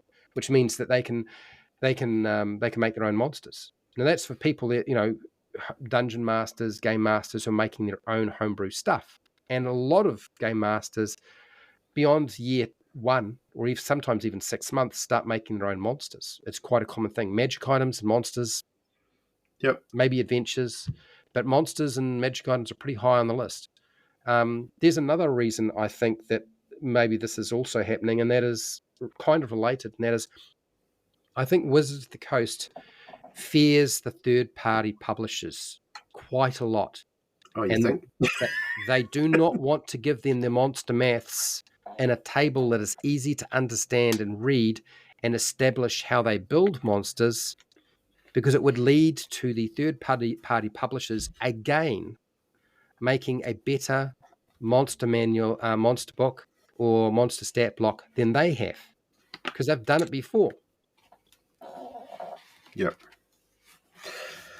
And I think, This is why the OGL was an issue. yeah, I guess yeah, they don't want to tell you how the sausage is made. no, they don't. And No. now it means a third-party publisher has to go through the 2025 Monster Manual and backward reverse everything to figure out what the maths is for the monsters. And now that isn't going to solve the problem, because the maths for the monsters that the Wizard of the Coast team have apparently tested may not be right. It may not be. They may not have figured it out in the short time frame of probably less than 6 months to get it done, which is a crazy time frame. Yeah. But there's another problem that I suspect is also part of the issue, and that is that the maths for the 2025 monsters is so complicated and so hard to explain that you can't put it in a book, because it's a Mm. complex spreadsheet. So they only had 3 people playtest. There's only 3 people credited as the playtesters on this. Yeah. Which, if you go into the 2014 Monster Manual, and look at the playtest, you'll see a particular name in there you might recognise, but Yeah, I it's a do. I lot bigger. recognise that name because Jonathan Longstaff was my dungeon master for quite a long time, Yep. and Fred Wheeler is me. Mm. And I can tell you now that amongst that small paragraph of names in the 2014 book of playtesters, there were a lot of beta playtesting as well. And that beta playtesting went on for about a year and a half, alpha playtesting Yep. for about 6 months, and it wasn't enough time. I know what it was like. So It just wasn't enough time. here's a comparison. You cannot test all these monsters with that tiny fraction of people. It just Yeah. isn't going to work. So if they've only got a handful that have been acknowledged, you're probably not going to be doing too well in terms of your monster math. I honestly think they can't tell you how they do it because they probably know that it's not right yet. No. So yeah, the playtest team in 2025 Monster Manual consists of three people.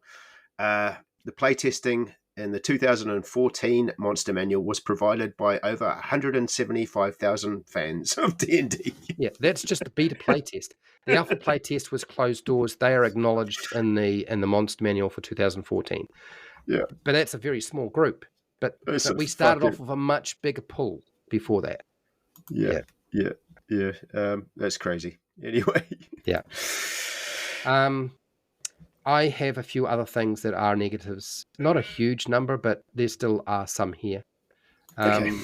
I want to comment on their 2-page contents table that is supposed to stand in as an index in the book. And I am on board for the idea of turning a contents table into an index in the front if you can do it and do it well. Yeah. And I've seen people do it well. I don't know that you can do it in a book that has 500 monsters. I think that might be asking a bit much. But if they can do it, well done. But this is unfortunately, the table of contents is the index, and it's a poor index. It doesn't follow conventional organization. It's not detailed enough. Yeah, there's not enough detail. The formatting of any reference book has not been followed. So it's not a true index, unfortunately.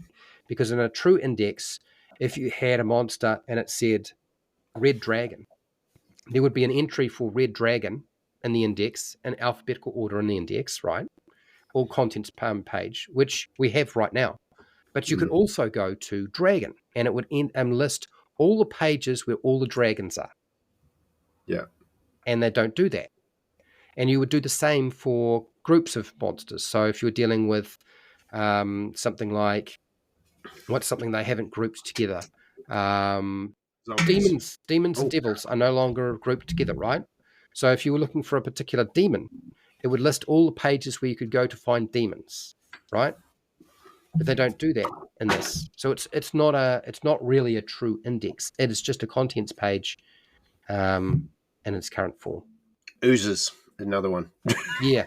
That's gonna fuck me off. It is unfortunate. It's poorly organized. When people say that it's well organized, no, it is actually still poorly organized.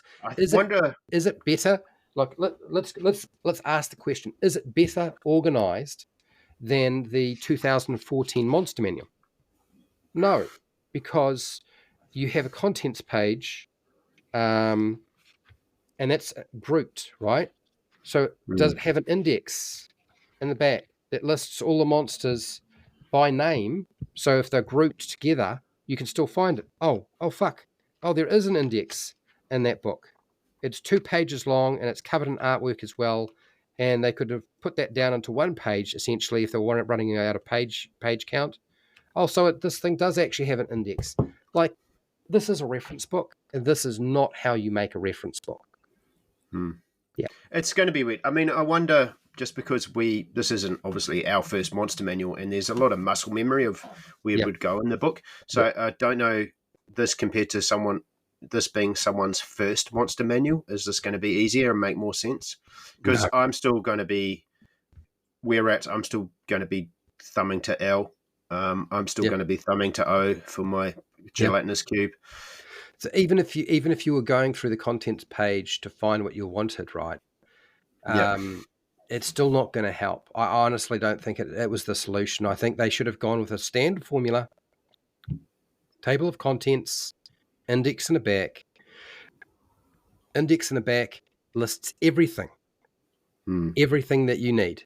It will list the page number for the groups of monsters that you need to go to. And if there's a specific monster like the red dragon or the green dragon, then you can see it. There's green dragon under G, and you go to it Yeah. like normal books do. Like every other worldly book that's a reference book that is made properly is done this way, and they still have not figured it out. Mm. Yeah, Can I ask you a question? yeah. Not something I brought up, but just something I thought. What's your feelings on certain creatures' ancestry being changed? Are you bothered by that at all? But bothered by what? So you know how kobolds are now dragons and goblins are now fae. They've moved things out of certain sections into. Is any of that upset you or? Well, I wouldn't say I get upset because goblins are fae. They've Mhm. always been fairy creatures. They did not need to be lumped into humanoid because they are the concept, the law behind the goblin is it is a naughty, dangerous, and nasty fairy creature. It's Yeah. not like the nice fairy. Like the fairy is a fairy. They're a lot nicer than the goblin. Um, and then something like kobold. Well, kobold should have always been a dragon of some kind anyway. It shouldn't have really been in a humanoid. It's just a different version of the dragon, right? It's just Hmm. like the Dragonborn. Dragonborn is a different version of the dragon. So I don't have a problem with that.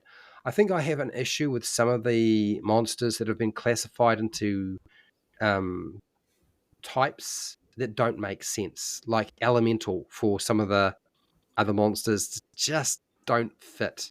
Like it's like trying to take a round peg and shove it into a triangular shaped hole. Yeah. But not all those changes are bad. Some of them are good I guess. ideas. They should have been that way anyway. Yeah. Yeah, I guess because it has changed some of the dynamics of some monsters, like in terms of immunity to certain things. Yeah. Certain spells won't work now because of this creature's new Type. ancestry. Yeah. Yeah. I mean, I think the problem is that spells that work like that probably shouldn't exist. They Hmm. should be reworded.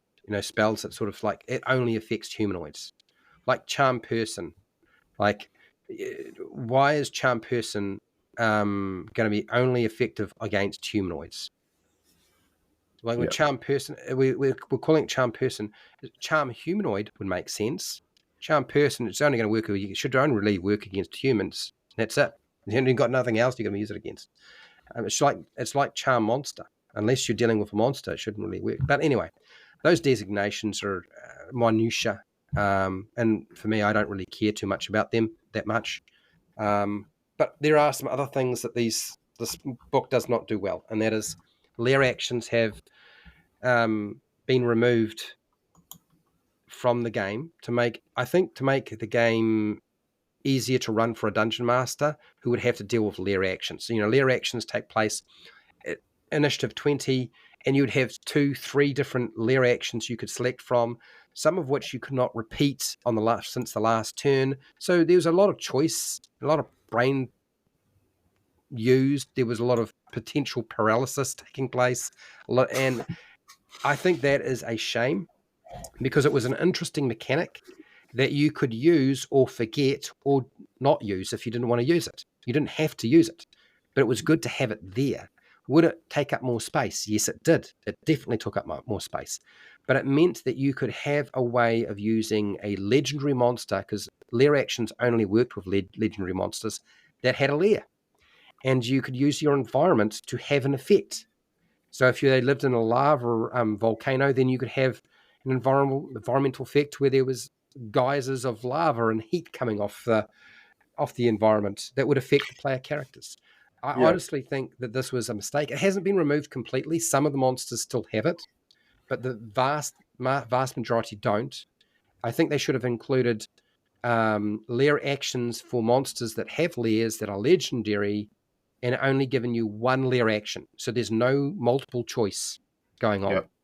And that reduces the hassle for a game master, because now they only have to say, layer action, I press that button, or I select that because I'm playing an analog game, and I'm all Yep. good.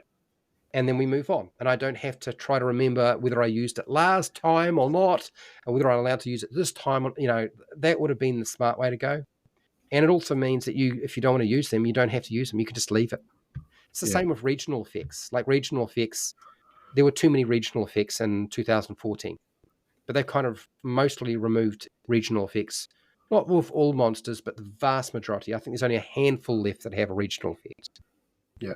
Layer actions just make your environments more dynamic and your combat more dynamic. And it kind of is what those pictures are invoking as well. So it doesn't make sense Well, to me. well, here's the problem, right? We have a legendary monster. They tend to be solo monsters.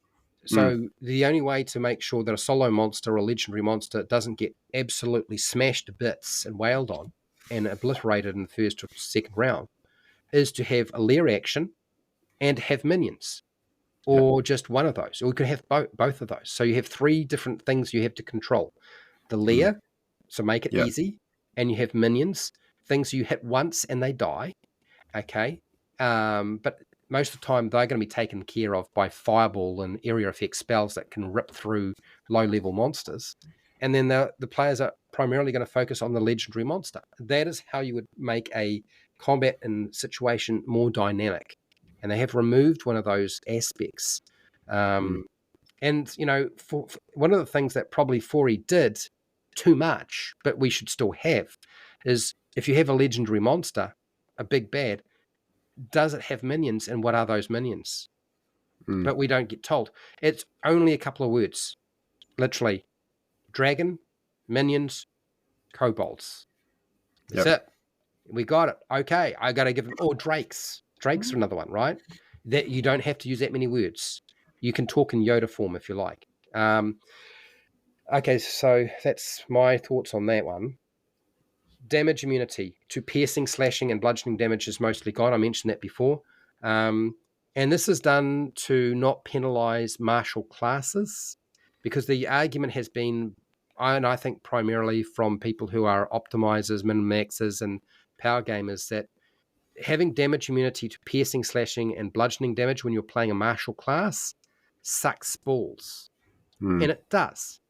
But it also misses the point of acquiring a magic weapon so that you can get through damage immunity, because magical weapons should get through damage immunity.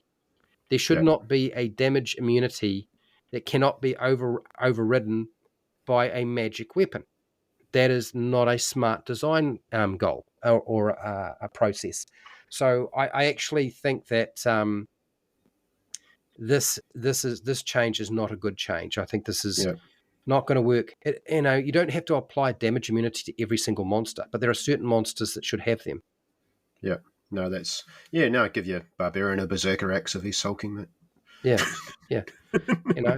And damage immunity should not be showing up unless your monster's like challenge rating 5 or higher, because that's where your players are starting to get magic weapons anyway. And they should have magic. 5. Yeah, they should have magic items. Yeah, that feels like they are really pushing to give to give your players more magic items. Well, yeah, they are. Yeah. But anyway, challenge rating is not the measure of difficulty compared to the character level.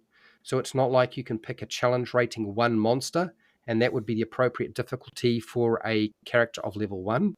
Instead, because challenge rating is not the measure, it is just a measure of the monster compared to other monsters. Instead, we're using experience point budgets. It's not intuitive.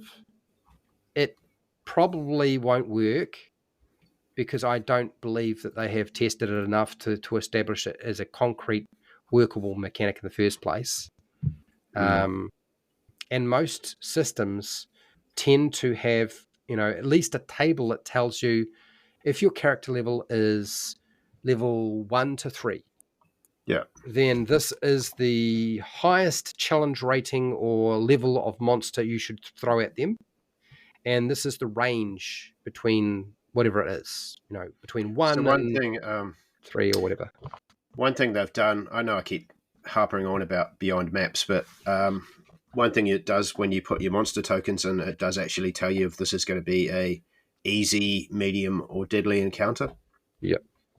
Which is cool. But yeah, I don't think it's something they'll ever get right. It does feel like the monsters are heading more towards what their challenge rating is meant to be. Yeah. But that is not really the true measure. It's just differentiating it from one monster and another monster of a different challenge rating. You know, Free playtesters. Yeah. I mean, and then 3 playtesters, God almighty. You know, so Shadow Dark, for example, has one page. It has a table and it says average party level, 0 to 3. And it says this is the monster level that you would probably aim for having. And it says 1. Now, I don't think this is an accurate table. I'm going to say this now. I don't think Shadow Dark's table of how you do monsters is accurate at all. In fact, having played the game a while now, I don't think it is. But I think that concept is useful, at least telling them what is the highest challenge rating for your character level that you should be facing. And anything above a certain challenge rating, do not put it in the game until they are the right level. That would have been a good thing to do. But anyway, it's not there. Yeah, this is another one that refers you to another book to work out. You need to go to the player's handbook to work out your XP budget per character. Yeah. So it's like you've got a low, moderate, high. Is it Dungeon Master Guide or Player's Handbook? I'm pretty sure it's I don't know because I'm digitally. It just took me to the next page. Okay. So I don't know what book it's opened up. I think it's opened up the Player's Handbook. Okay. Let me scroll back up. It's just, sorry, I just clicked on the link. Oh, no, maybe DM's Guide because it's in the Creating Adventures chapter. Yeah. Yep. So DM's Guide. Yeah, it's in the DM's Guide, sorry. There's another thing, and I've had to deal with monster maths for a long time, and I spent, after I play tested the 2014 monster manual and that came out, and my feedback to them was like, players at level 5 can kill anything because they didn't give us the challenge rating when we were testing. They just gave us the stat block, and later on they gave us the lore. We had no art, and we just tested that way in a really fast time frame. And so I've had 10 years. I've used almost every single monster in that monster manual multiple times. And one of the things the design team is still doing is still having challenge rating 20 plus monsters, which is pointless to throw at a player character because it slows down the game to hours of combat. And they're so complicated, and they're almost never tested because they require you to be playing at level fucking 20 to test them. If it's a challenge rating 20 monster, your characters need to be level 20 to be able to test them. It's just something I don't even really concern myself with anymore. In my head, hide and disengage are actions for reasons, mate. If you've come across something too deadly, you can always run away. I'll give you an option to run away. And hide and run away are available for the Dungeon Master, so you can avoid those monsters, I suppose, as well. You don't have to use them. But it's kind of ridiculous to have CR dirty monsters and so forth. It's not a very sensible thing to do. The other thing I think too is challenge rating of monsters has not been changed. There are certain monsters that are probably in the right challenge rating for what you're trying to achieve, but there are many that should have had a different challenge rating. Like the zombie challenge rating is too low. That monster needs to be made for level 1 characters, and you need to make it in such a way that it's going to do enough damage and hit often enough to be worthwhile even running. And it's not really.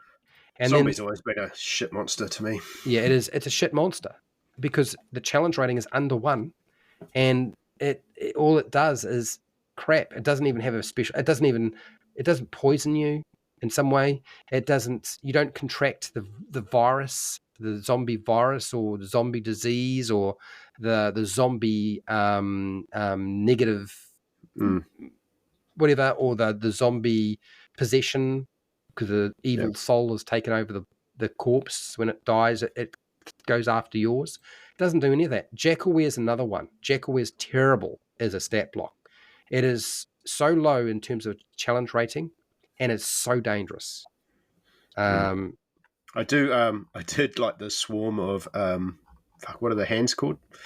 crawling claws. Yeah, Yeah, I do like that as more of flavour than anything else. It's still pretty low, but yeah, I do like that. yeah. Uh, And then a couple of last things. This is a pet peeve for me. I know it's not going to affect a lot of people because they like them, but more monsters have bonus actions. Now, yeah, you could see that as being a positive. I don't actually see that as being a positive because it makes the dungeon master job harder because they have extra complexity.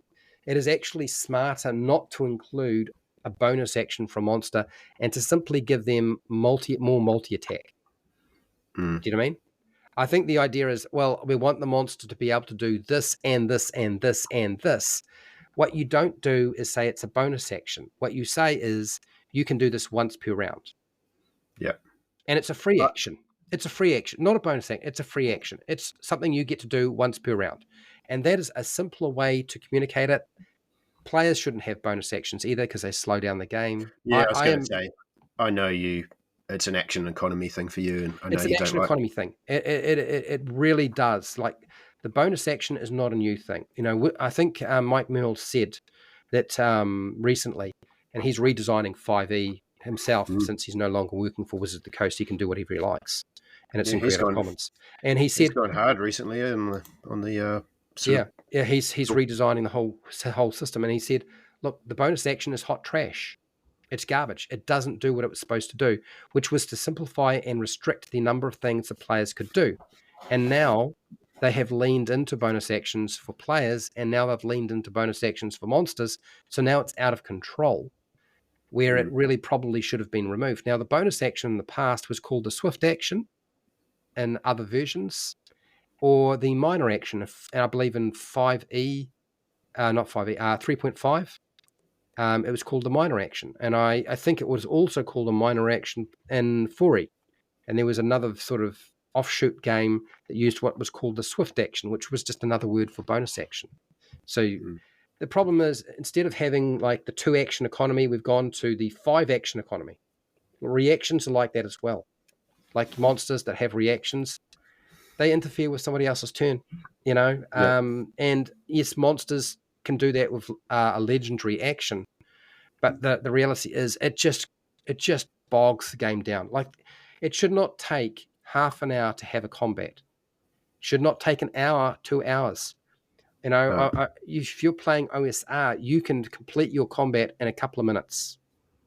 The turn time between one person and another is 30 seconds. That is how mm. quick it is. You know, you do not have to sit there for ages and wait. It's fast and fast and fast. And yeah, I'm not a fan of this. There are Yep. very few new unique monsters in the monster manual. Like, although they've got a lot of additional stat blocks and there's not a lot of original stuff. The reason being there aren't that many D&D monsters in history, are there? No. Yeah, there aren't hundreds or thousands of different monsters you could have put in here. So just put the same damn thing with a different variant in here. Like there's no point putting in as many additional monsters. Do we really need to have 5 to 7 cultists? Okay. This has actually popped up as Yep. one of my favorites. I know it's one of your favorites. For me, it's a problem because I Yep. just don't see that as being a good thing. I think it's all right to have a couple of variants because you know a goblin and a goblin boss is a smart idea, and heck, you could have possibly another one like shaman or whatever. Yep. I think that's smart, but it's silly when there's only 20 levels of character play. You don't need to have 7, if you ask me. I use a lot of cultists and bandits and whatnot, so I Yeah. do like the ability to have higher level ones and throw them in, and Yeah. I like that. I do like it. Yeah. So, Yeah.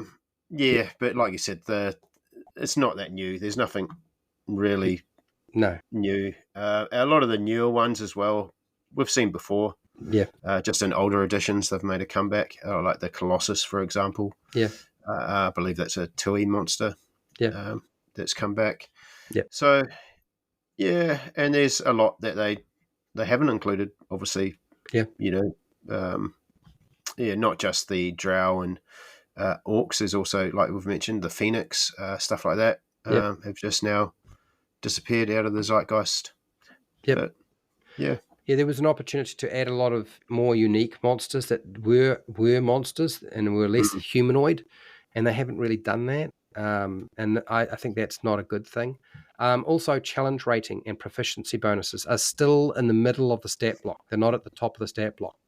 Like one of the things, I don't know about you, the stat block design needs to be redesigned because yeah, for me, the information I need to know is I need to know what the name of the monster is. I need to know what its initiative bonus is. I need to know how hard this monster is likely to be for my player characters. I want that at the top. And I want to know what the proficiency bonus is.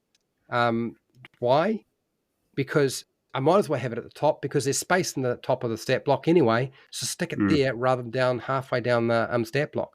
Like, I don't need to know what the modifiers are for the ability scores or even what the ability scores are. That could be down the bottom because I'm not going to use that most of the time. What am I going to use? I'm going to use the attack roll for the main attack. That's near the bottom of the stat block, not at the top. It's like processing. When I'm thinking, I read left to right, and I think from the top to bottom, not from bottom to top or middle to the middle up or middle down. And I think reorganizing that stat block is really necessary. yeah. No, that's fair. One last question before we get into do you think this is a better book? How do you feel about the backwards compatibility promise? I think the problem is that people don't understand what backwards compatibility is. It's not backwards compatible because if you look at the concept of how version 3.5 and 4e and 5e works, and then just now 2025 monsters, a lot of the monsters in their at their essence are so similar. Like even the core rules for all those games are actually really similar. I know this Mm-hmm. because I've taught them and I've played them, and there are nuances that are different. So I don't think it's as backward compatible as most things might be, which isn't that bad if you're an experienced dungeon master. If you're not, it would not feel backward compatible. I think it was a backward compatibility was a stupid idea. This is something you do as a marketing ploy so that you don't lose people. That's really Mm-hmm. what it's all about. And it's not going to work, unfortunately. I will probably throw a few of these 2024 monsters at my 2014 Hmm. players. Yeah. Yeah, I guess just because, I like the variety. It's something new, and also the tokens. Yeah. Now I've got tokens, so Yeah. I'm going to go with I'm going to go with the the 2025 Hobgoblin Captain because the 2014 Hobgoblin Captain is just a generic grey token. Yeah, and when you need to know about hobgoblins and how they operate and how to incorporate them to the story, you'll open up the 2014 Monster Manual, or yeah, you'll open up the Monstrous Manual for 2000 for AD&D Second Ed Edition, and yeah. if you really want a better rundown, heck, even maybe the 3.5. So There are two things I wanted to point out too here as well. go for it. The habitat tags. Yep. Like I was hoping AJ would be here, but the habitat tags is a couple of words that tells you what habitats it generally lives in. They're really obvious most of the time, and they really don't offer enough information. I think it wound up being like a section of the monster that winds up doing nothing, because you can't just say, this monster lives in the sea. You actually have to give them a little bit more information for it to be useful. Now, older versions of the game did this. Heck, even the 2014 does this better. This one does not do this better. This is almost, you're probably better off just to use the tables in the back. Rather than, It's a very Forgotten Realms emphasize, like as well. Like this monster only exists in the Underdark. So what happens if I'm playing in Greyhawk or Dragonlance or Eberron? There's no Underdark in this world. So does this monster that doesn't exist in Eberron, for example? I don't know. Yeah. I'm probably being facetious here. There's the last thing. I think this I had missed this till just recently, and nobody's mentioned this. And there are quotes in the monster entries from various individuals who you either know or you don't know. It doesn't Oh, really yeah. matter. These quotes are This is law, mate. yeah. This is This isn't law. yeah, These sections are quotes. They're not law. I read them. They add no true value to them, and they take up a lot of space, and they're mm-hmm. mostly pointless. And I see Wizard of the Coast do this in a lot of their books. They like to add in quotes, and their quotes, frankly, are shit. That's space where you could put lore, true information. You know, what is your lore for your monster? It is, how does it communicate? What does it eat? What Yeah. sort of environment does it live in, and how far does it roam from its territory? What does it want? What is its senses? How does it use its senses? What sort of society does it live in, if any? Like, there's a lot of different questions. I've ran for a long time how to make monsters on my channel, and this pissed me off a lot because I hadn't realized just how much space it takes up. Mm. The quotes make sense when your book's like focused around something like Volo's Guide for Monsters, for example. It's got quotes throughout from Volo because it's keeping within narrative of the book. This one doesn't make sense. Yeah, but there are great huge chunks of white space in that book too.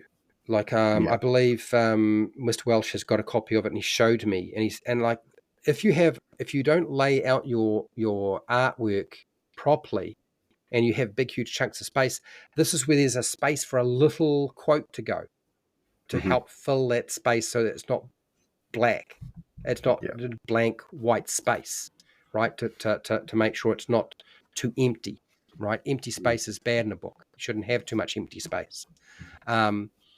And they don't do that. It's placed in places where it isn't needed, and it just causes a problem as far as I'm concerned. And that's all I have to say in terms of the negatives. I'm done. Okay, let's wrap this up. We've been talking for almost 2.5 hours. Oh shit! And I am getting hungry. So am I, actually. Thank you for Okay, reminding. so let's answer the final question. Well, do you have a favorite and a least favorite, just quickly? Of what? Monsters. My least favorite monster is the monster art for the Pit Fiend, which I don't know what the hell that person was thinking. The Pit Fiend is some sort of cartoon character. Yeah, I feel the same way about the Beholder.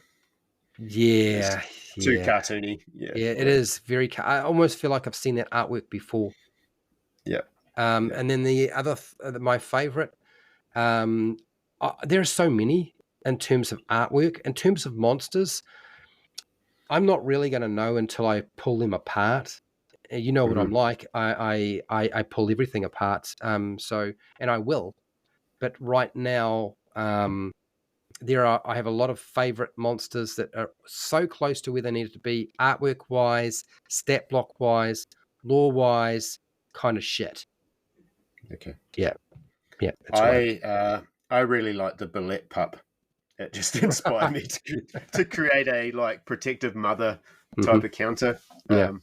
We like bullets. Yeah. They're great.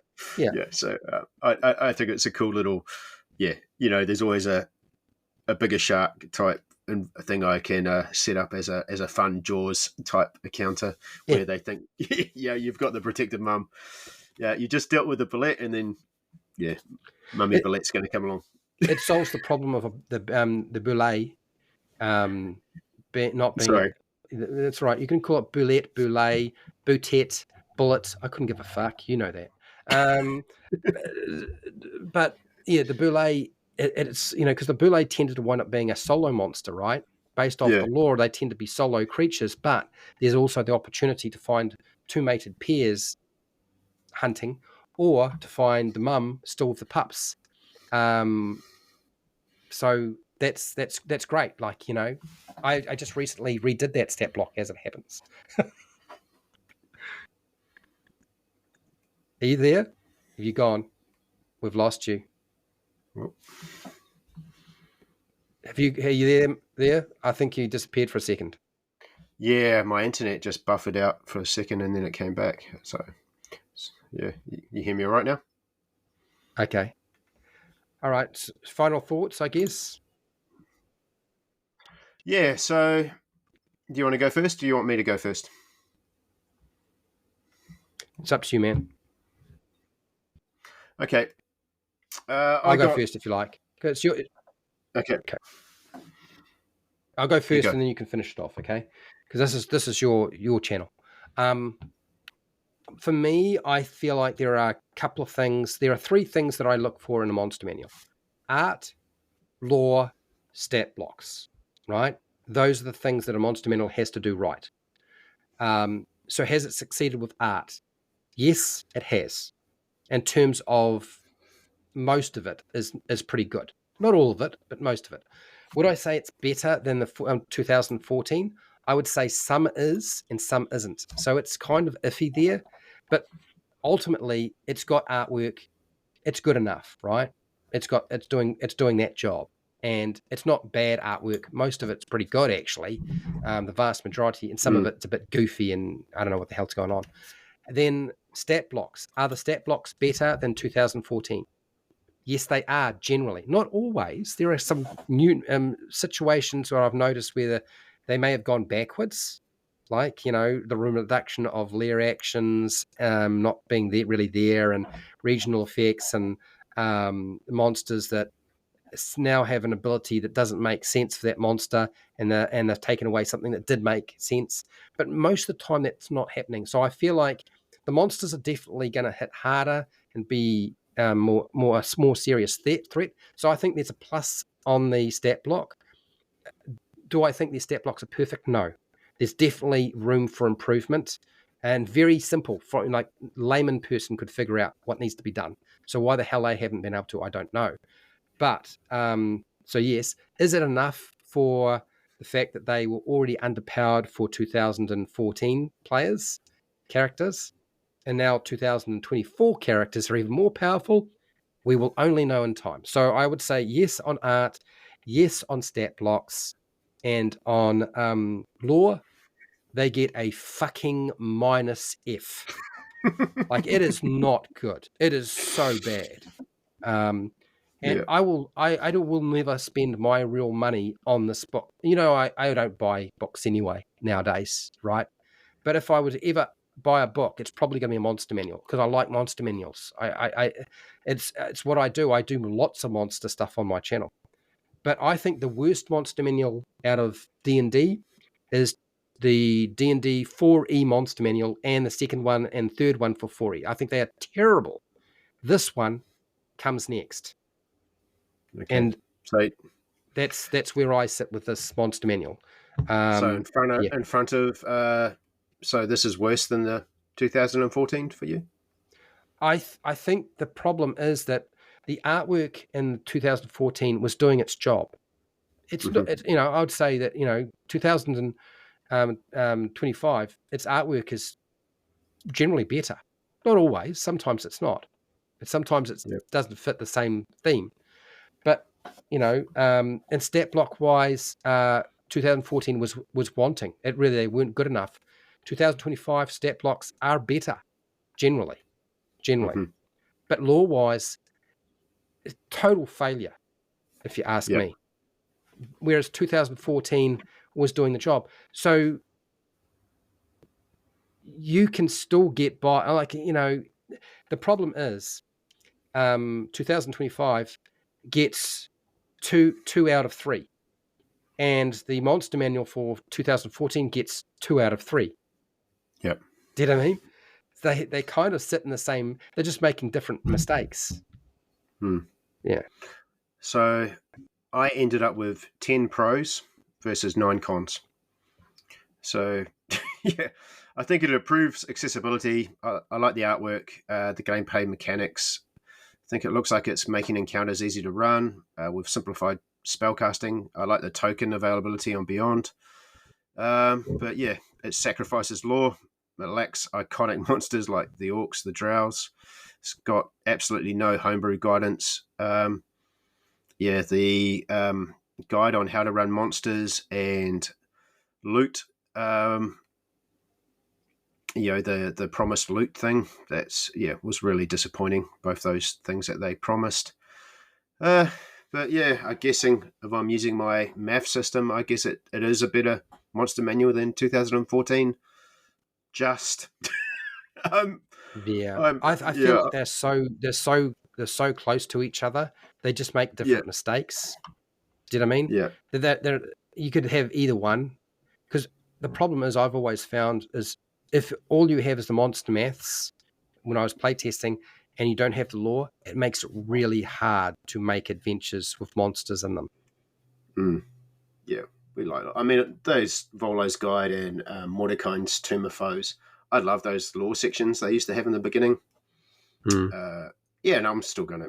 That's I mean, it's different for us because we know the lore. So Yeah, but yeah, if you're new, yeah, what would you do? I mean, if I was new and I wanted to play 5e or 2024, I wouldn't buy the 2014 Monster Manual or the 2025 Monster Manual. I would go and buy the Kobold Tome of Beasts one, the mm, original, or mm, heck, even the second one. But that would have better monsters in it.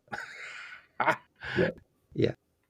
Anyway, yeah, and the lack of playtesting is concerning. yeah, it is. And yeah, fuck you, fucking pissed me off with the werewolf thing. I'm more angry about that than than the orcs. Oh dear. Yeah. Anyway, yeah, we'll wrap it up there. Yeah, 2.5 hours. So maybe, yeah, possibly a good thing that AJ wasn't here. We would have still been going for another 3 hours. But Mm. yeah. Well, anyway, thanks everyone. Thanks, Fred, You're for joining me. welcome. It wasn't too bad. We didn't have to. Yeah. Anyway, I'm going to go have some lunch. So that is a good night from me. And that's good night from a 2/3 of a book. Yeah. It's here now, isn't it? So yeah. It's here. It's here. Yeah. Yeah. All right. Thanks, everyone.